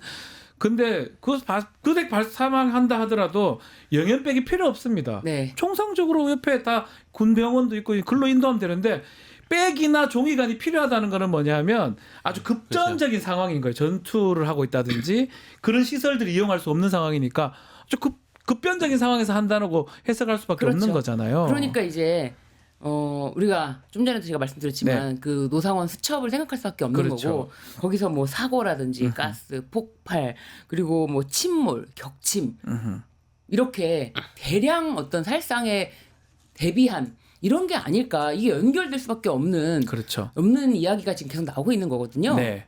그러니까 제가 사실 육군이 이제 어제 밤에 이제 반박을 냈는데요. 네. 육군이 만약에 사실이 뭐 정말 이제 장기 계획에 따라서 한 거면 억울하겠죠. 네. 근데 지금 그 발표한 내용을 보면은 아주 짧아요. 문장 몇 개 안 됩니다. 이거 의혹을 씻고 싶다면 지금 2022년에 합창 계획이 있었고요. 그다음 2024년부터 28년까지 중기 영연백 확보 준비 계획이 있었다고 합니다. 네. 이게 좀 약간 이상한데 그걸 중기 계획 뭐가 그 중요하다고 그게 그거 중기 계획 했던 거 그거 공개해 주시면 됩니다. 공개하면 돼요. 예, 그게 뭐 군사 기밀일 것도 없고. 그리고 왜 이군단 같은 야전 부대에서 그런 걸 합니까? 그러니까요. 국방부에서 하죠. 그런 걸 산다면. 그러니까 이거를 의혹을 불식시키기 위해서라도 이걸 공개해 주시는 게 맞고요. 만약 공개가 되지 않는다면 국민들은 아마 끝까지 의심할 수밖에 없을 거예요. 그러니까 오늘 총기 얘기, 영연병 얘기 다 어마어마한 얘기들이거든요. 그렇죠. 자, 근데 사실 탄핵 심판 선고 이거하고도 또 연관이 있는 것 같습니다. 아마 이게 보도가 지금 나오는 게 뭐 저는 개인적으로 이런 정도도 있는데 네. 탄핵 심판 선고 안 할입니까 헌법재판관님들 이런 의미로 언론들이 하는 거 아니냐 생각도 드는데 선고 얘기 똑같은 질문 또 드려봐야 될 것 네. 같아요. 언제 나는 겁니까? 언제라는 것에 대해서는 네. 뭐 사실 뭐 누구도 알 수 없다라고 보여지고요. 이제는 저희들 예측을 여기 다 우리 법률가고 우리 저희 경험에 비춰서 예측을 해봤는데 예측이 잘 안 맞아요. 그렇죠. 아예 안 맞아요. 네. 네. 그럼 어제까지만 해도 엄청나게 이제 금요일에 발표될 것이다. 오늘 지정하고 발표될 것이다. 이런 얘기가 많지 않았습니까? 그렇기 때문에 선고일 예측하는 거는 좀 무의미하다. 근데 왜 네. 이렇게 늦어지는 것일까? 네. 이것에 대해서도 뭐 예측하는 게 사실상 여러 가지 이제 설이 지금 다 있어요. 지금 나올 수 있는 경우에서는 모두 다 나온 것 같아요. 제가 네, 봤을 때는. 다 나왔어요. 네네. 네. 근데 저는 뭐 헌재에서 이것에 대해서 이제 어쨌든 우리는 조급하게 선고하지는 말자, 조급하게 결정을 내리지 말자라고 해서 시간을 들여서 충분히 숙고합시다. 뭐 어떤 이런 것에 대해서는 저는 이런 것에 대해서는 의견 일치가 돼 있지 않을까. 왜냐하면 뭐 나온 이 설 중에 또 뭐 절차에 관한 문제에 대해서 문제 제기를 할 경우 계속 설득을 하느라 만장일치로 하기 위해서 시간이 많이 필요하다라는 이야기도 있는데 사실은 어떤 마음의 결정이 이렇게 있다면은 이거를 설득한다는 거는 거의 불가능하거든요. 뭐하러 설득합니까? 네네. 설득 안 돼요. 예, 그렇죠. 그래서 이게 설득하는 과정 때문에 시간이 길게 걸린다기보다는 글쎄요, 이제 천천히 하는 것에 대한 합의는 되어 있어서 뭐 국민들의 이런 애타는 심정에 대해서 일일이 그거를 우리가 모르는 바 아니지만 우리도 우리 나름대로 일을 하고 있다 뭐 이런 취지?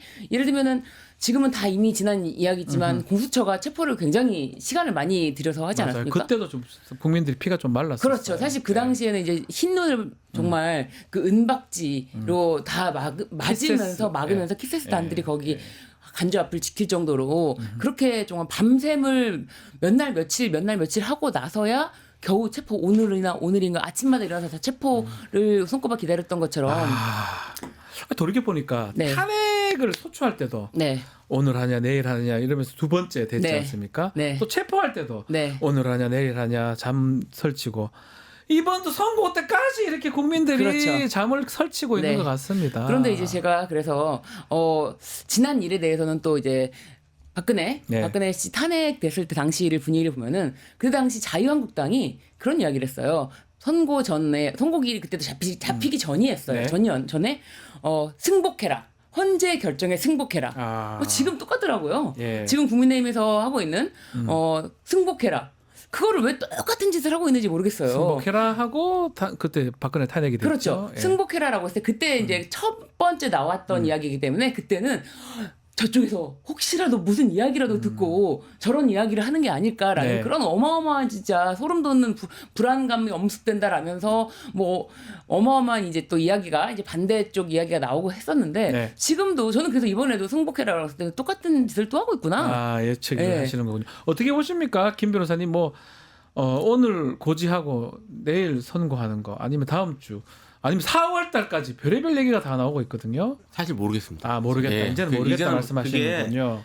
그게 사실 이제 저는 이 사건 처음 이제 시작할 때 네. 탄핵 처음 냈을 때 2월 말도 가능하다고 봤어요. 2월 말. 예, 왜냐면 2말 이게- 3초 얘기했었습니다. 예, 2월 말이 가능하다고 생각했던 이유가 이게 뭐 저기 쟁점이 복잡하거나 아니면 뭐 이런 게 아니거든요. 네. 근데 이제 그 증인 채택되는 걸 보면서 숫자가 좀 증인은 좀 있네. 생각보다는 좀 하는구나. 그러면 3월 초까지는 되겠다라고 생각을 했었어요. 근데 그 3월 초는 진짜 진작에 지났고 네. 그 사실 이제 변론 종결이나 이런 것들은 제가 생각했던 정도에 끝났거든요. 2월 25일입니다. 예, 끝났기 때문에 한 뭐 2주 뭐 이렇게 생각을 했으니까. 근데 제가 이제 개인적으로 법조인들이 상식적인 기준에서 경험에서 생각할 수 있는 최장 기간은 지난주로 끝났다고 생각을 합니다. 네. 그러니까 이걸 넘어가는 거는 상식적이지 않고요. 그러니까 이제 상식적이지 않다는 건 예측이 안 된다는 겁니다. 네. 예측이 안 되는 거. 다만 제가 이 관련해서 지금 앞으로도 오늘도 지금 이야기를 듣고 계시지만 앞으로도 이런저런 얘기를 참 많이 들으실 거예요. 뭐 온갖 그러니까요. 분석을 하고 뭐 얘기를 하고 그리고 요즘 이제 밭글이라고 막 돌더라고요. 엄청 너무 돌죠. 많이 와요. 너무 많이 도는데 네. 그걸 보면서 제가 이야기를 한번 제가 좀 방송이나 이런 데서 말하면 좋겠다는 생각이 드는 게 있어 말씀을 드리면 뭐죠? 하나도 안 맞습니다. 하나도 맞는 게 없다. 하나도 맞을 수가 없습니다. 네. 이게 우리나라 법조계에 대한 이 신뢰도가 정말 낮기로 유명하죠. 전 세계적으로. 네. 그 우리나라 법원이 그 전두환 박정희 때도 딱 하나 지킨 게 있습니다. 뭐죠?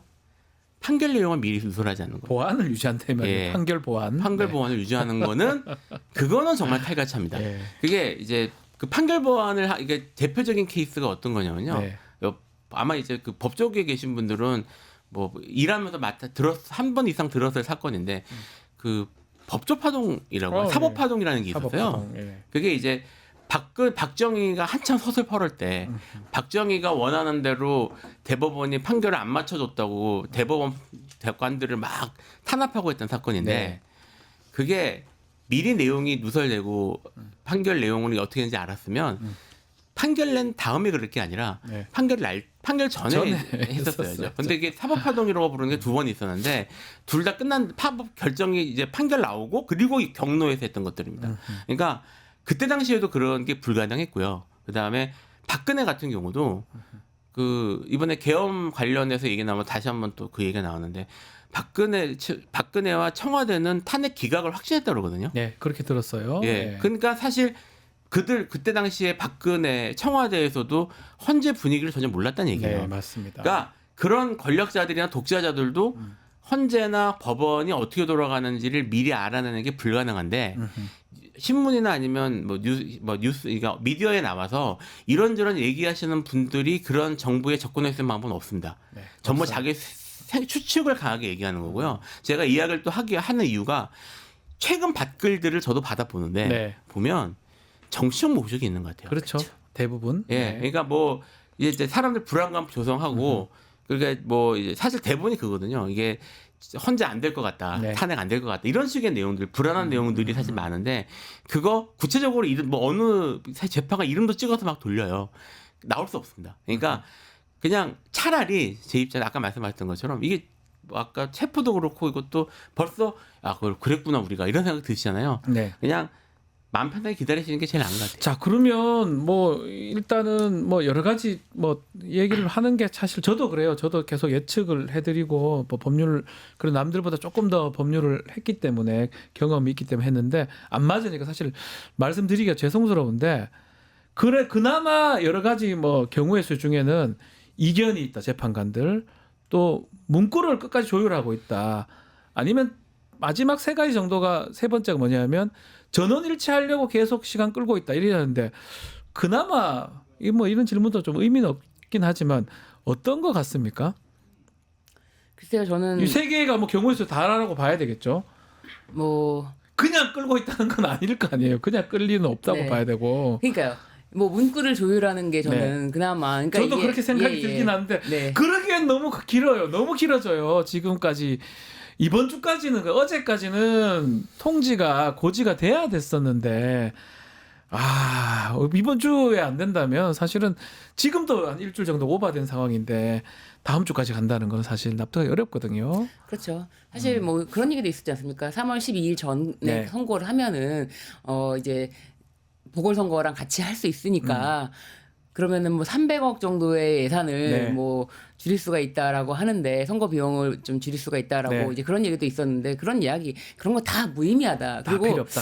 저는 그렇게 생각이 들어요. 이제 헌재 재판관 그러니까 이 그들만의 리그에서는 우리라도 이런 상황에서 신중을 기해야 되지 그런 않겠습니까? 생각하는 이렇게 것 같다? 누가 한 명이 이야기했다면 그 이야기에 대해서 그래도 이거는 좀 국민적으로 하니까 빨리 합시다 이런 이야기를 하기가 이런 것에 대해서는 합의가 잘 안 되지 않았을까? 그래서 그렇게 주장을 한다면 시간을 끌고자 한다면 그것에 대해서는 충분히 맞춰주는 그 대신 뭐 그 자체가 의견의 불이치가라기보다는 최대한 누군가는 천천히 하자라는 분명히 의견을 냈을 것이고 우리라도 신중하게 되네 이럴 때일수록 급할수록 돌아가라는 말이 있습니다. 뭐 이런 이야기도 있지 않습니까?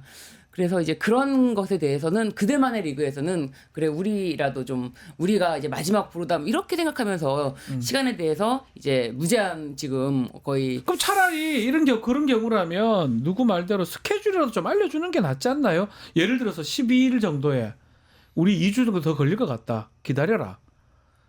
그것도 안 되나요? 그렇게 이제 사실은 이제 보통 일반적인 판결은 기다려달라 하죠. 하고 날짜 잡잖아요. 변론 종결할 때 얘기하잖아요. 네, 한 달 후에 매달 며칠 날 판결 합니다. 선고 예. 있습니다라고 얘기해 줍니다. 근데 이제 재판부에서. 헌재는 이제까지 그렇게 안 해왔기 때문에 네. 선고를 그렇게 안 해왔기 때문에 이게 딱 날짜를 정해놓으면 듀를 딱 정하는 거니까 네. 그때까지 숙제를 끝내야 되잖아요. 예. 이제 그런 것들이 자기들은 뭐 부담스러워서 그런 게 아닌가 싶긴 합니다. 그렇게 싶긴 한데 이게 지금 말씀하신 것처럼 예측 가능성이 너무 떨어지고 이게 저는 뭐 재판관 이결이나 이런 게 문제되다고 생각하지는 않거든요. 네. 이게 사실 평의가 갈린다거나 대립이 되면 저는 헌재가 좀 다른 움직임을 보일 거라고 생각을 하는 쪽입니다. 얘기가 좀 길어서 이건 생략을 하겠습니다. 예. 근데 어쨌든 그리고 문구 조율은 이게 사실 뭐 이렇게 오래 걸릴 게 아니에요. 네, 문구 조율은 뭐 저도 사실 지난주까지 예. 했으면 문구 조율이라고 얘기를 예. 했을 건데 더 이상은 그 얘기는 아니고 의미 없을 것 같아요. 그러니까 이제 지금 말씀하셨던 것처럼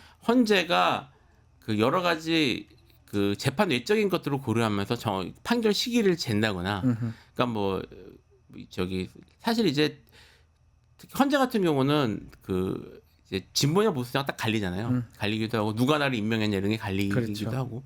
그러니까 뭐 공식적으로는 내가 누구 임명을 받았으니까 내가 그쪽 생각을 안 할 수 없어 이렇게 말하지는 않겠죠. 평이합니다. 하지는 않겠지만 뭐 이런저런 얘기를 하면서 이게 사실 끄는 게 유리한 정치적인 걸 이제 대변하시는 분도 계실 거고 그런 걸 감안하시는 분이 네.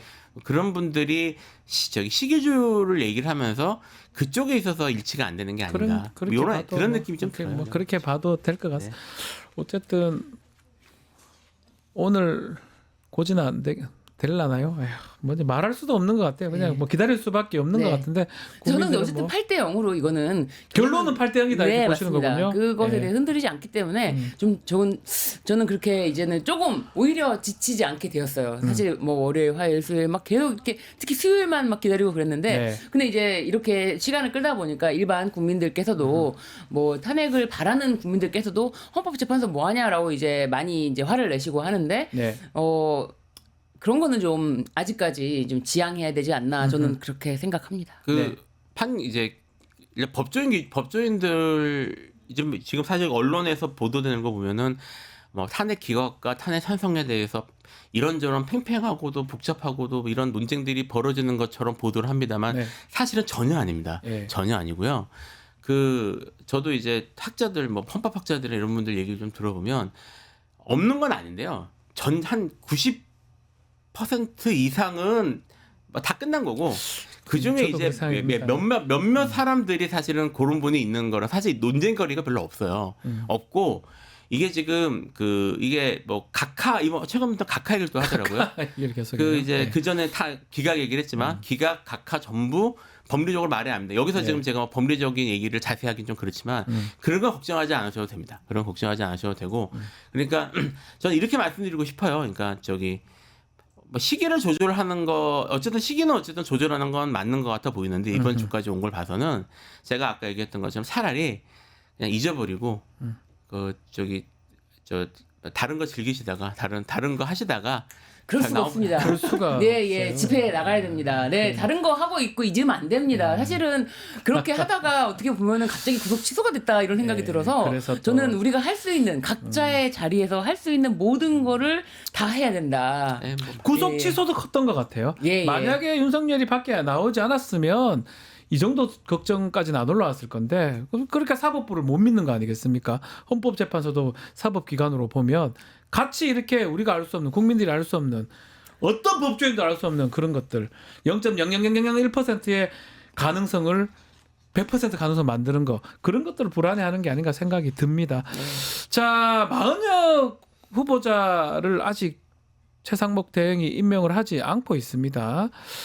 이거 왜 임명 안 할까요? 이건 어떻게 봐야 됩니까? 이거 직무유기죄라고 봐야 될 것 같은데. 직무유기죄죠. 그러니까요. 이건 직무유기죄고요. 이제 이게 뭐 단순히 임명하지 않는 것이 아니라 저기 기속행위 명백한 헌법상 네. 헌법상 기속행위잖아요. 저기 임명해야 되는 게 지금 해야 한다. 예, 그게 지금 권한쟁의에서 결정이 났는데 권한쟁의를 무시하는 거는 이거는 뭐 사실 더 좀 더 생각을 해봐야 되겠습니다. 단순한 그 수준의 그냥 직무유기도 아닙니다. 이거는 당장 그 이재명 대표가 한 말이 맞아요. 이거 당장 들이닥쳐서 체포해도 할 말이 없는 상황. 현행범이니까 예. 현행범은 사실 형사법 보면 누구나 체포할 수 있게 돼 예. 있어요. 현행범 체포. 그러니까 예. 이게 왜 이 사람이 왜 이러나 싶은 생각은 사실 듭니다. 제가 이게 그전까지는 그러니까 권한쟁의가 나오기 전까지는 뭐 이런저런 핑계를 대면서 하는 게 뭐 가능했을지 모르겠지만 본인들 입장에서는 권한쟁의 이거 결과를 따르라는 건 헌재재판소 법하고 법에 딱 찍혀 있거든요. 네. 근데 이렇게까지 하는 거는 결국은 본인이 뭐 정치적 속셈, 뭐 계산 이런 게 있는 것 같은데요. 뭐 장기적으로 이것이 자기한테 정치적으로 이득이 될 거라고 생각하는 건 아닌 것 같고 이게 이제 3명 중에 2명 임명했을 때 양쪽에서 다 욕을 먹었잖아요. 네. 근데 지금 이 최상목 대행도 결국은 국힘 쪽 지지자들의 지원을 받아야지 살 수 있는. 그러니까 뭐 그쪽을 그쪽에서부터 또 내쳐지면은 사실은 자기가 이제 도움받을 수 있는 데가 없으니까 네. 뭐 욕을 먹고 어차피 내란에 이제 주요 임무 종사자로 들어갈 가능성이 매우 높은 사람이라 어차피 자기가 물러설 데가 없으니까 그쪽에 밑보이는 짓은 하지 말자. 네.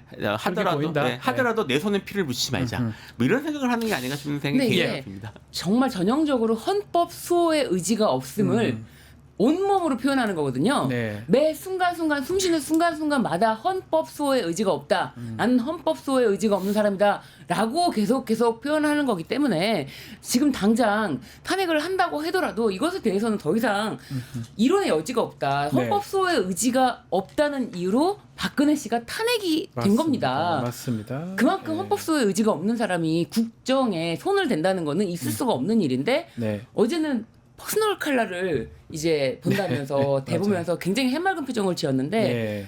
퍼스널 컬러는 한 가지로 이미 정해져 있지 않을까. 뭐죠? 수의복? 수의 색깔입니까? 네, 그런 이제 이야기가 돌고 있습니다. 그 정도로 지금 헌법소의 의지가 없는 자가 지금 권한 대행의 자리에 있다는 거는 말이 되지 않는다. 네. 알겠습니다. 자, 하여튼 많은 국민들 또 많은 우리 시청자분들도 정말 스트레스가 좀 그게 다른 것 같습니다.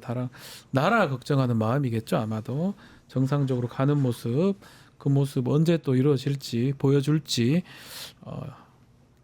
하여튼 오늘이라도 좀 나면 좋겠다는 생각이 다음 주 한다고 나면 그나마 그래도 조금 덜 불안할 것 같은데 알겠습니다. 자, 오늘 말씀은 여기까지 드려야 될 것 같습니다. 김필성, 신유진 두 분 감사합니다. 네, 감사합니다. 뉴토마토 구독자 이벤트 소개해 드리겠습니다. 지금 실시간 채팅창 참여하시면 매일 2,000 통통 쿠폰 지급해 드립니다. 2,000원 상당 할인 쿠폰 지급해 드리는데요. 채팅창 링크에 있는 통통모랩에 가입하고 회원 고유번호 코드 실시간 채팅창에 한번 붙여넣기 하면 이벤트 참여하실 수가 있습니다.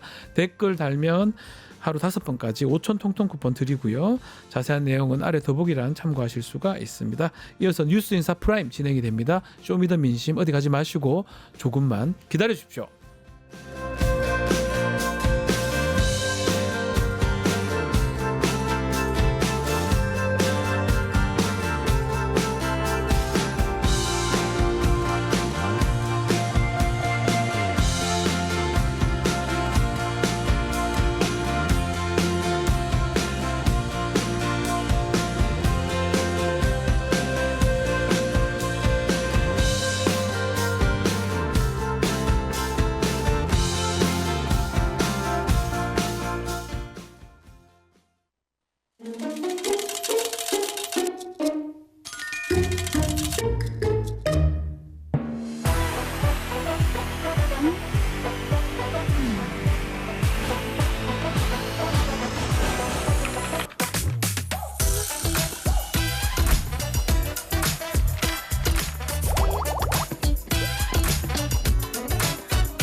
떠들어가는 고품격 시사대담 뉴스 인사프라임 시작해 보겠습니다.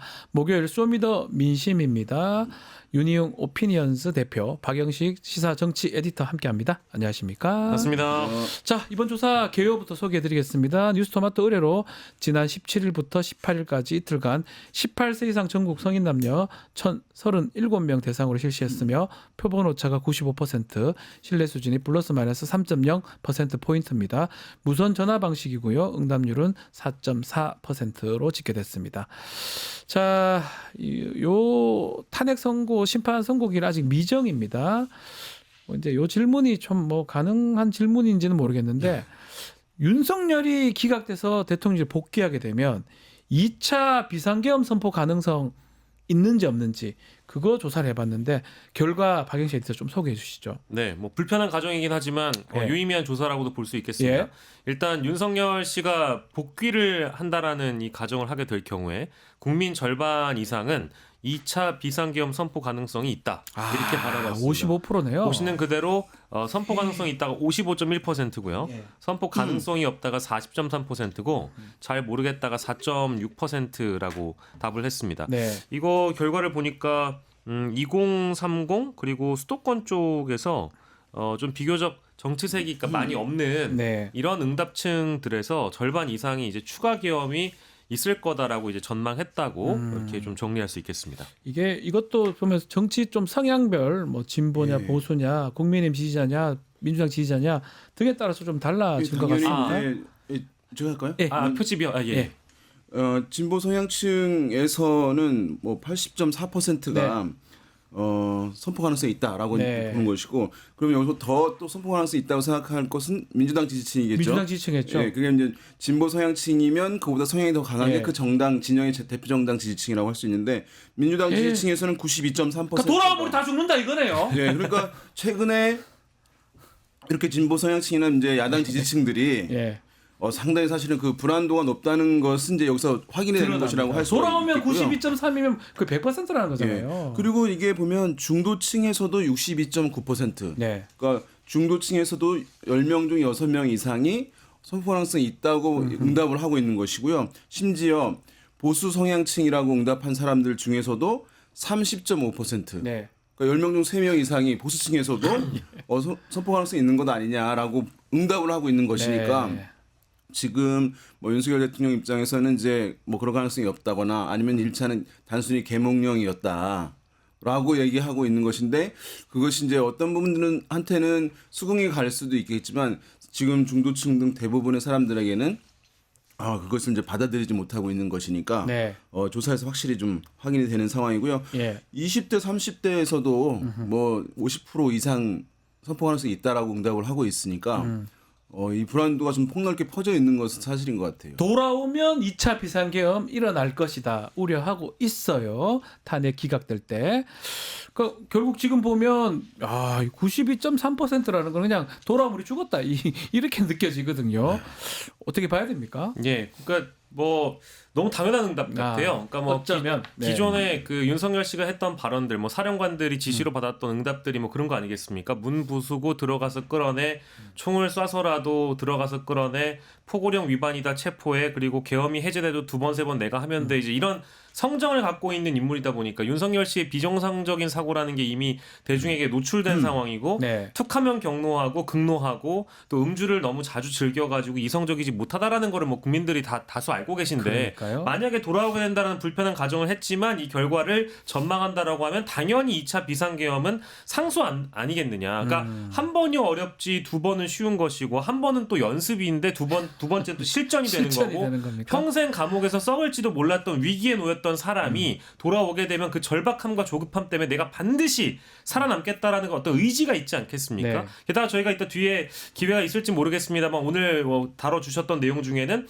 윤석열만 그런 것이 아니라 김건희 씨조차도 야, 총 뒀다가 뭐 하냐 이런 발언을 할 정도로 네. 체포영장 집행에 대해서 저항하는 그런 시도가 있었다라고 하니 제가 최근에 읽었던 칼럼 중에 성한용 한겨레 선임 기자가 이런 얘기를 성한용. 썼어요. 예. 윤석열에게 계엄 면허증을 우리가 줄 수는 없다. 즉 이번에 기각돼 가지고 만약에 나온다라는 것은 상상하기가 어려운 일이다.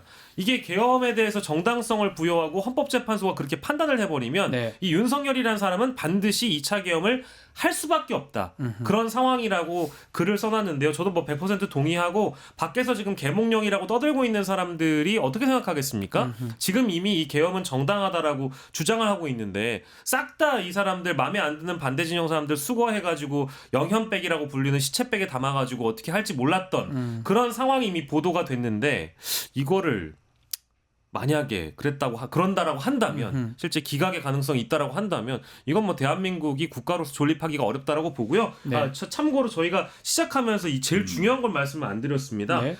이 표집 성향 분석을 말씀 안 드렸는데 예. 보수가 이 조사에서는 408명이었고요. 중도가 347명, 진보가 282명이었습니다. 보수가 한 120명 정도 더 많은 조사였다는 점. 요즘 보수 성향의 어떤 네. 표집이 좀 더 많이 되는 것 같습니다. 그런 거는. 예, 지금 보면 1000명 조사를 하면 네. 뭐 진보 성향층과 보수 성향층을 단순히 숫자로 비교하면 100명 이상은 이제 기본적으로 차이가 그러니까요. 나고 어떤 건 많이 나는 것은 뭐 150명 이상 예. 이렇게 이제 차이가 나는 것이니까 아직까지도 이제 보수 성향 응답자들이 뭐 과거 조사에 비해서 더 조사에 적극적으로 참여한다는 흐름들은 일정 부분 있다고 할 수 있겠고요. 예. 물론 이제 이전에도 보면 보수 응답자들이 약간씩 많은 현상들은 있었어요. 네. 근데 지금은 이제 그 폭이 더 커진 측면이 있는데 그럼에도 불구하고 이제 이런 조사들을 보게 네. 되면 뭐 2차 비상계엄 가능성이 있다는 시각이 상당히 높다거나 이런 부분들을 보게 되면 보수 성향층 내에서도 우려하시는 분들이 이제 상당 부분 있다는 것을 좀 알 수 있는 것 같습니다. 여기 보니까요. 그 저희가 5개로 세분화해서 이제 토마토에서 하잖아요. 네. 적극 보수가 160명이고요. 다소 보수가 248명. 그러니까 네. 다소라고 하시는 분들이 더 많고 진보 그러네요. 쪽도 가보면 다소 진보가 183명, 적극 진보가 99명이었다고 합니다. 적극층이 상대적으로 더 적네요. 적네요. 그러니까 예, 이제 본인 생각인 거죠. 뭐, 그거는 네, 그래서 사실은. 이제 아마도 뭐 실제는 더 셀 수도 있을 네. 텐데 어쨌든 이것을 보게 되면 우리가 이제 보수층이라고 한 사람들 중에서도 성향을 강약으로 나눌 수 있고 진보 성향층도 강약으로 나눌 수 맞습니다. 있잖아요. 예. 그런데 보수 성향층에서 적극 보수를 한 사람이 이제 160명이 표집이 됐단 말이죠. 근데 적극 진보는 100명이 안 되는 거예요. 그렇죠. 적어요. 그러니까 이렇게 볼 수 있는 거예요. 최근 조사들에서 보면은 보수 성향층이라고 하는 분들이 진보 성향층보다 조사에 참여하는 비율이 많다. 거기다가 플러스 성향의 강도 높은 분들도 좀 더 많이 참여한다는 것을 알 수 있는 것이거든요. 그렇게 보이네요. 예, 그래서 해석하면 되겠네요. 이것이 뭐 약간 보수 성향층에 계신 분들이 최근에 이런 현상들로 인해서 성향이 세진 것일 수도 있겠고 아니면 그런 분들이 더 많이 참여하는 것일 수도 있고 그것은 분명하게 확인될 수는 없는데 좀 여러 가지로 좀 확인이 되고 좀 반영이 되고 있는 것 같습니다. 자, 두 번째 질문이 최상목 대행의 특검법 거부권 행사 부분입니다. 국회가 이제 재표결 이제 할 수 있는데 국회가 명태균 특검법 어떻게 처리해야 되는지 조사를 해봤는데요. 어떤 결과가 나왔습니까, 박인식 에디터? 예, 이제 재표결 앞두고 있는 상황인데요. 이것도 이제 국민 절반 이상은 특검법에 찬성해야 한다 이런 의견을 냈습니다. 55.7. 예, 55.7%고요. 특검법에 반대해야 된다라는 응답이 30% 초반, 32.9%, 잘 모름이 11.3%였습니다. 네. 여기 뭐 70세 이상 제외하고는 명태균 특검법에 찬성해야 된다 응답이 상대적으로 굉장히 다 우세했던 그런 상황이고요. 예. 이따 뒤에 또 우리 대표님께서 설명을 주시겠습니다마는 뭐 대구 경북도 제외하고 불경도 제외하고 나머지 지역에서는 찬성 답변이 과반 이상 나왔다. 이렇게 좀 포인트를 잡아볼 수 있겠습니다. 뭐 어떻게 눈여겨볼 만한 부분이 있을까요? 그러니까 이 조사. 이런 조사들 보게 되면 예. 지금 많은 이제 정치적인 부분들이 보게 되면 최근엔 5대4 정도 이렇게 차이 나잖아요. 그런데 이 조사 같은 경우에 보면은 차가 20% 네. 이상 차이가 나고 더 많이 나죠. 있으니까 예. 사실은 이것도 보수 성향층에서도 30% 이상이 특검법 찬성해야 한다. 또 중도층에서도 60% 이상이 특검법 찬성해야 한다라는 기류를 보여주고 있고 대개 이제 과거에도 조사를 보게 되면 네. 어떤 이제 잘못이 있는 것 같다, 문제가 있는 것 같다라고 하면 국민 여론이 그러면 그 의혹을 조사해야 된다, 아니면 특검이든 뭐든 해야 된다라고 하는 것이 높게 나오거든요. 네. 그런 연장선에서 지금 이 사안도 바라보고 있는 것이라고 할 수 있겠고 이것이 뭐 이제 여당 일각에서 얘기한 대로 이것이 약간 위헌적 요소가 있다거나 뭐 이렇게 하는 것들이 설득력이 충분하게 지금 확산되지는 않고 있는 것을 분명히 확인할 수 있는 것 같습니다. 자, 차기 대선 주자 여론조사 살펴보겠습니다. 범보수 진영의 대선 주자 결과 먼저 소개 좀 해주시죠, 박인식 에디터. 네, 범보수 진영을 네. 좀 만나보도록 하겠습니다. 아. 예, 범보수 진영은 지금 당연히 저희가 여러 조사들을 쇼미더민심을 통해서 소개를 좀 해드리고 있는데요. 김문수 후보가 22.1%고요. 그리고 유승민 후보가 11%, 한동훈 후보가 9.2%, 오세훈 8.7%, 홍준표 6.4%, 안철수 3.6%, 이준석 2.6%. 범보수니까 이제 개혁신당의 이준석 의원도 같이 그러니까요. 껴 있고요. 네. 근데 여기서 좀 특이한 점이 뭐 그 외 다른 인물이 14.3%고요. 네. 여기엔 없다가 없이 더 많네요. 없다가 19%. 19.2%입니다. 아. 그러니까 거의 이 포션으로 따지면 김문수 뒤를 이을 정도로 이 후보 중에는 없다, 잘 모르겠다가 2.9%로 나와 있어서 특히 여기서 그래도 그나마 다른 조사와 비교해봤을 때 약진이 두드러진 사람은 사실 유승민 전 의원의 경우가 네. 범보수 진영 대결에서 2등을 한 적이 아마 미디어 토마토 결과가 이례적인 결과로 나왔던 걸 제가 지금 다른 조사는 거의 다 예. 기억을 하고 있는데 유승민 전 의원이 2등 한 적은 거의 없었거든요. 저도 기억이 잘 근데 안 나네요. 지금 오늘 네. 보니까 지금 2등으로 좀 약진이 두드러진다 이렇게 볼 수 있겠네요. 예. 이런 조사들은 사실은 착시가 있는 거예요. 착시가 있다. 네, 왜냐하면 지금 보수 진영에 있는 주자들에 대한 이제 지지율이잖아요. 네. 그런데 이 조사에 응답하는 사람들은 진보 성향층도 있다는 거예요. 역선택 그래서 같은 사실은 것도 이제 있네요. 뭐 인위적 우리가 이제 역선택, 연선택 많이 얘기하지만 네. 나 역선택 해야지라고 역선택하신 분들은 없어요. 맞아요. 그러니까 여기에 유승민이라고 하는 인물이 있으니까 진보 성향층에서는 뭐 보수 다른 주자들과 결이 좀 다른 측면에서의 호감도 가지고 계신 그렇죠. 분들이 있을 테니까 예. 그냥 자연스럽게 응답을 한 것이고 그것을 사후적으로 그게 역선택이다라고 이제 얘기를 할 뿐인 것이지. 예. 그래서 유승민 전 의원이 2위로 나온 것은 진보 성향층과 그렇게 민주당 보면 되겠네요. 지지층에서 높은 거고 그다음에 그 외 다른 인물 또는 없음이 제일 높다. 예. 그러니까 진보 성향층 중에서는 이런 거죠. 좀 성향이 다른 어떤 인물, 유승민 같은 인물을 지지한다고 하고 그리고 나머지 분들은 없다라고 얘기를 하는 것이기 때문에 그러네요. 이런 결과들 좀 확인할 수 있다고 할 수 있겠고 여기서 중요한 것은 어쨌든 이렇게 나오는데 그래서 국민의힘 지지층과 보수 성향층에서는 그렇죠. 어떻게 되는 것인가가 이제 중요한 그분들이 거예요. 누구를 지지하냐가 맞습니다. 중요하지 그래서 않습니까? 지금 국민의힘 지지층에서는 김문수 장관이 43%예요. 두 배가 많아지는 거잖아요.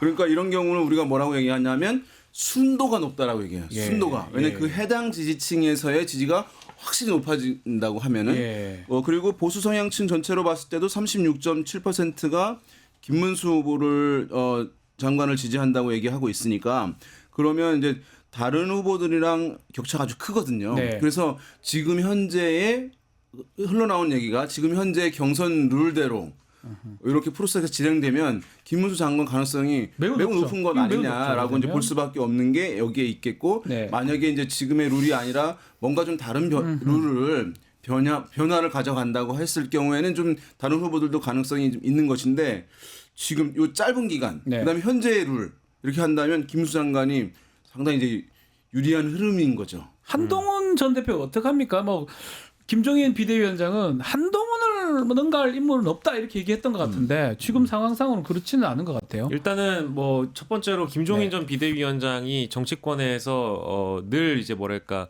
회자되는 네. 이제 경력 내지는 뭐 전문 용어로 이제 짬바가 있는 그런 분이라고 볼 수 있죠. 네, 그렇잖아요. 근데 네. 그런 전문성이 있는 분이라고 이제 평가되기에는 이제 좀 시간이 많이 흘러간 것 같고요. 더 이상 거론되기에는 이분이 별의 순간이나 픽을 언급해가지고 대통령 후보를 점지할 수 있는 능력이 이제 많이 떨어져 가고 있다라고 생각이 듭니다. 이제 네. 한동훈 전 대표를 국민의힘에서 능가할 인물이 없다라고 이제 평가하신 대목에 부동의하는 분들이 저는 대다수일 거라고 보고요. 지금 전략 자체가 너무 기승전 이재명, 기승전 민주당 방식이에요. 그렇죠. 근데 이게 이 전략을 한동훈 전 대표가 불가피하게 택한 측면도 있습니다. 왜냐하면 국민의힘 내부에 아까 이제 우리 대표님이 말씀해주신 대로 김문수 후보가 너무 단단하게 코어 지지층이 강하게 이제 확보돼 있다 보니까 전통적인 보수 지지층의 마음을 좀 사로잡기 위해서는 어쨌든 지금 민주당의 대선 주자 1위, 그러니까 국민의힘 지지층에서는 비호감이 가장 높다라고 분류되는 이재명 대표를 때려야만 본인이 살 수 있고 그나마 좀 보수층 지지의 회복을 갖고 올 수 있다고 판단하는지 모르겠지만 네. 어쨌든 본선 경쟁력이 중요하고 자신이 과거에 흘러왔던 그 어떤 서사와 비교했을 때 한동훈이 적합한 보수의 적장자이냐 이거를 평가하지 않겠습니까? 근데 지난 총선에서 비대위원장으로서 2조 심판 특별위원회라는 걸 만들어가지고 이재명만 때리고 조국만 때려가지고 결과가 어땠는지는 뻔히 보이잖아요. 그걸 똑같이 답습하고 있다라는 거에 대해서 좀 너무 아쉽고요. 어쨌든 그때 총선은 어떤 전체 선거고 전국 단위 선거고 대선도 전국 단위 선거지만 인물 중심의 선거잖아요. 네. 특히 대통령을 뽑는 선거라면 본인이 대선 주자로서 지도자성을 보여줄 수 있는 포인트가 뭐가 있느냐가 중요한데 없어요. 좀 뭐랄까 제가 보니까 예. 전략도 부재하지만 내는 메시지 관리가 조금 실패한 게 자신이 없어요. 질 자신이. 이재명에게 질 자신이 없습니다라는 페북 메시지라든지 예, 봤어요. 예. 모스트 데인저러스 맨이라든지 몸조심 같은 발언은 깡패들이나 하는 거다라는 그러니까 이제 매일 이재명만 때리는 전략입니다. 근데 이게 얼마나 소구할까 전 잘 모르겠어요. 지금 한동훈 전 대표는 두 가지 전략인 것 같아요. 네. 뭐냐면 지금 4명의 주요 후보들이 있잖아요. 예. 다 핸디캡이 있다. 그러니까 김문수 장관은 확장성에 문제가 있는 것 아니냐. 그다음에 오세훈 시장과 홍준표 시장 같은 경우에는 뭐 명태균권 관련해서 논란이 있어서 이게 지속되면 타격을 받지 않겠냐. 그렇죠. 그러면 남는 것은 이제 본인 혼자 아니겠느냐. 네. 그럼 가능성이 있는 거 아니냐라고 하는 이제 논리가 하나 있고 예. 또 한 가지는 방금 말씀하신 대로 야권의 이제 이재명 대표가 유력한 이제 후보인 상황이기 때문에 그러면 이재명 대표를 견제하거나 아니면 그런 이제 사법 리스크 등에 대해서 확실하게 문제 제기할 수 있는 사람은 본인 아니냐라고 하는 이제 건데 우리 이제 에디터께서 말씀하신 대로 본인만의 어떤 나는 이래서 우리 세상을 이렇게 바꾸려고 한다, 우리 사회를 하려고 한다라고 하는 어떤 컨셉이라든가 비전이 사실은 있고 난 후에 이런 것들이 이제 장점으로 붙여주면 맞아요. 좋은데 이건 없이 이거 다른 사람 문제 있으니까 나로 아니면 저쪽 상대방을 이제 우리가 정면 대결할 수 있는 사람은 나 이렇게 하면은 사실 호응도가 제약될 수밖에 없는 것이니까 그것이 지금 제가 봤을 때 좀 2% 부족한 상황이다. 이렇게 볼 수 있습니다. 전혀 오해 없는 예. 발언이긴 한데 예. 이제 스스로 빛나야 되는 거 아니겠습니까? 근데 상대방을 통해서 내가 빛이 나는 이른바 이제 반사체 정치라는 게 이제 뭐 반사체. 다르게 얘기하면 예. 이제 안티테제로서 뭐 어떤 비유를 하거나 비판을 하는 게 얼마나 많은 지지층을 끌어당길 수 있을지 전 잘 모르겠어요. 의문이다. 네네. 예, 알겠습니다. 자, 계속해서 범진보 진영 살펴보겠습니다. 어떤 결과가 나왔습니까, 박인식 에디터? 네, 범진보 진영으로 좀 넘어가 보도록 하겠습니다. 범진보 진영에서는 예상하시는 대로 이재명 대표가 46.9%의 높은 지지율을 기록하고 있고요. 지금 순서대로 김부겸 7.5%, 그리고 김동연 6.2%, 김경수 4.2%, 김두관 3.2%, 그리고 이광재 1.7%인데요. 여기에서도 그 외 다른 인물 없음의 비율이 적지는 않습니다. 없음이 16.2%고 그 외 다른 인물은 9.6%로 분류가 됐고 잘 모름은 4.6%였는데 응답자 중에 10명 중 1명 가까이가 다른 인물에 대한 답변을 했다고 하고요.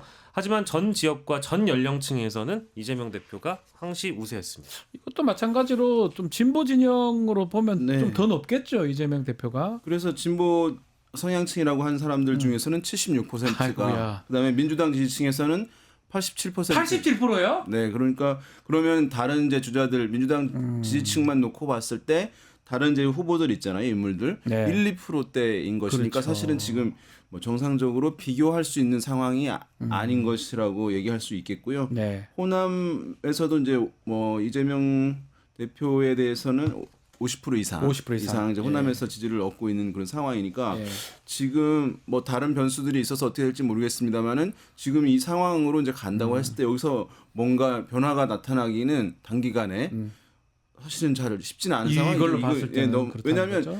어느 정도 이제 가능성이 있어서 대체가 될 수 있을 것이라는 기대감들을 줘야 되는데 이게 야당 지지층에서 봤을 때 이재명 대표 같은 경우는 87% 야당 지지층, 다른 후보들은 1, 2%대 뭐 이건 뭐 인 상황이니까 예. 이게 뭐 한 10% 내에 어떤 차이가 있어야 되는 것이거든요. 그래서 네. 변동 가능성이 이제 있는 것이기 때문에 그래서 지금 야권 지지층에서는 다른 후보들이 어떤 대체 카드다라고 하는 인식 자체가 지금은 상당히 제약되어 있는 것 같고 그렇습니다. 네. 자, 마지막으로 정당 지지율도 조사를 했는데요. 저희 토마토에서 정당 지지율 이번 주 어떻게 나왔습니까? 네, 정당 지지율 결과를 보면 네. 더불어민주당이 44.9% 나왔고요.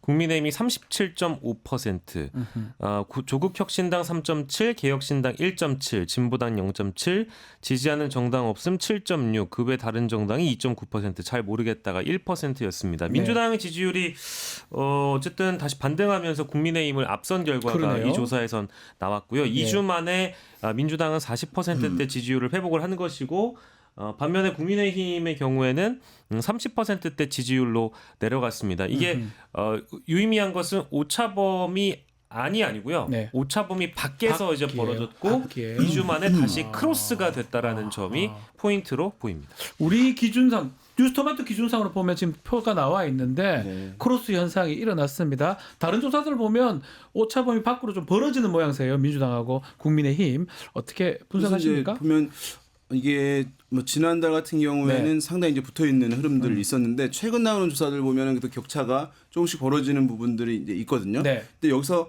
뭐 더 벌어지기는 이제 쉽지는 않을 것이라고 보는데 네, 지금 어쨌든 지난번 한번 말씀드렸는데 윤석열 대통령이 이제 석방되면서 석방된 거. 이런 것들이 사실은 진보 성향층이나 중도층들을 약간 결집시킨다거나 더 긴장도를 높이게 되면서 이런 현상들이 좀 전반적인 조사들에서 반영되는 측면들 좀 확인할 수 있습니다. 정당 지지율의 최근 변화도 그런 측면에서 이해할 수 있을 것 같아요. 그래서 정치적 상황으로 봤을 때 윤석열 석방이 국민의힘한테 유리하지 않다 하는 게 아유. 이런 것 때문에 그런 거네요. 저도 그렇게 생각합니다. 예. 지금 정확한 지적이신 것 같은데요. 네. 이게 이 국면이 계속 길게 늘어지면 늘어질수록 국민의힘 쪽에만 뭐 사실 회복하기가 어려운, 그러니까 회복할 수 있는 시기가 좀 필요한데 이 시기가 너무 늦게 다가올 것 같아요. 만약에 이제 이게 예. 결과가 뭐 어떻게 될지 모르겠습니다만은 많은 예상대로 인용이 된다 탄핵이. 네. 예. 근데 윤석열 대통령이 이제 나와 있는 나와 상황이잖아요. 있다. 예.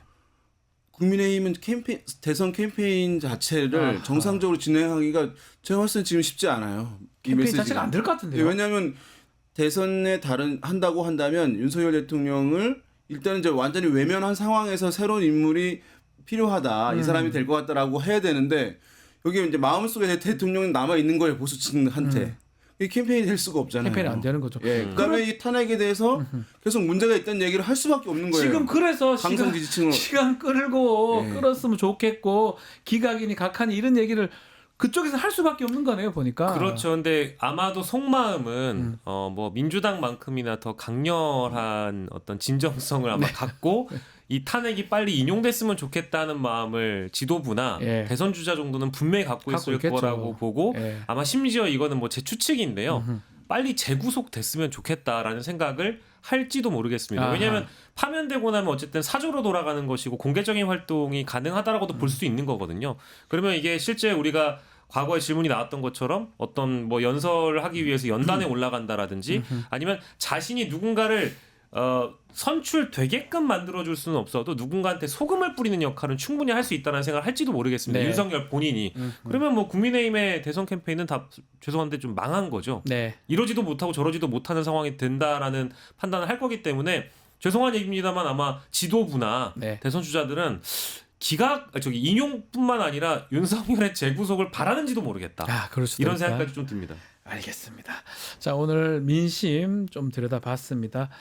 쇼미더 민심 두 분 말씀 잘 들었습니다. 감사합니다. 고맙습니다. 자, 내일은 제가 개인 사정으로 최진봉 교수하고 이원재 소장님이 좀 방송을 좀 할 것 같습니다. 자, 좀 양해 부탁드리고요. 방송 마치기 전에 뉴스토마토 진행하는 내란을 막은 시민 영웅 프로젝트 인터뷰를 제가 보내드립니다. 자, 풀 버전은 뉴스토마토 유튜브에서 시청 가능하니까요. 많은 시청 부탁드리고요. 자, 오늘 방송 여기서 마치겠습니다. 시청해주신 여러분 고맙습니다.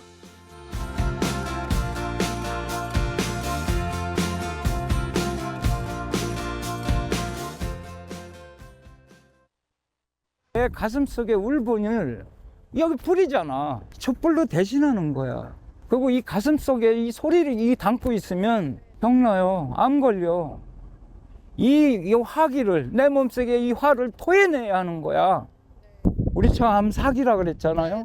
회장암 사기야. 자기 죽겠대. 근데 여기 왔어. 살아보려고 온 거야. 어떻게든지 나는 요번에 이기고 싶어요. 이 시민들과 함께. 내가 그래야 한이 좀 풀릴 것 같아. 난 한이 너무 많아. 이 한이 풀릴 때까지, 진짜 똥칠할 때까지 여기 올 거야.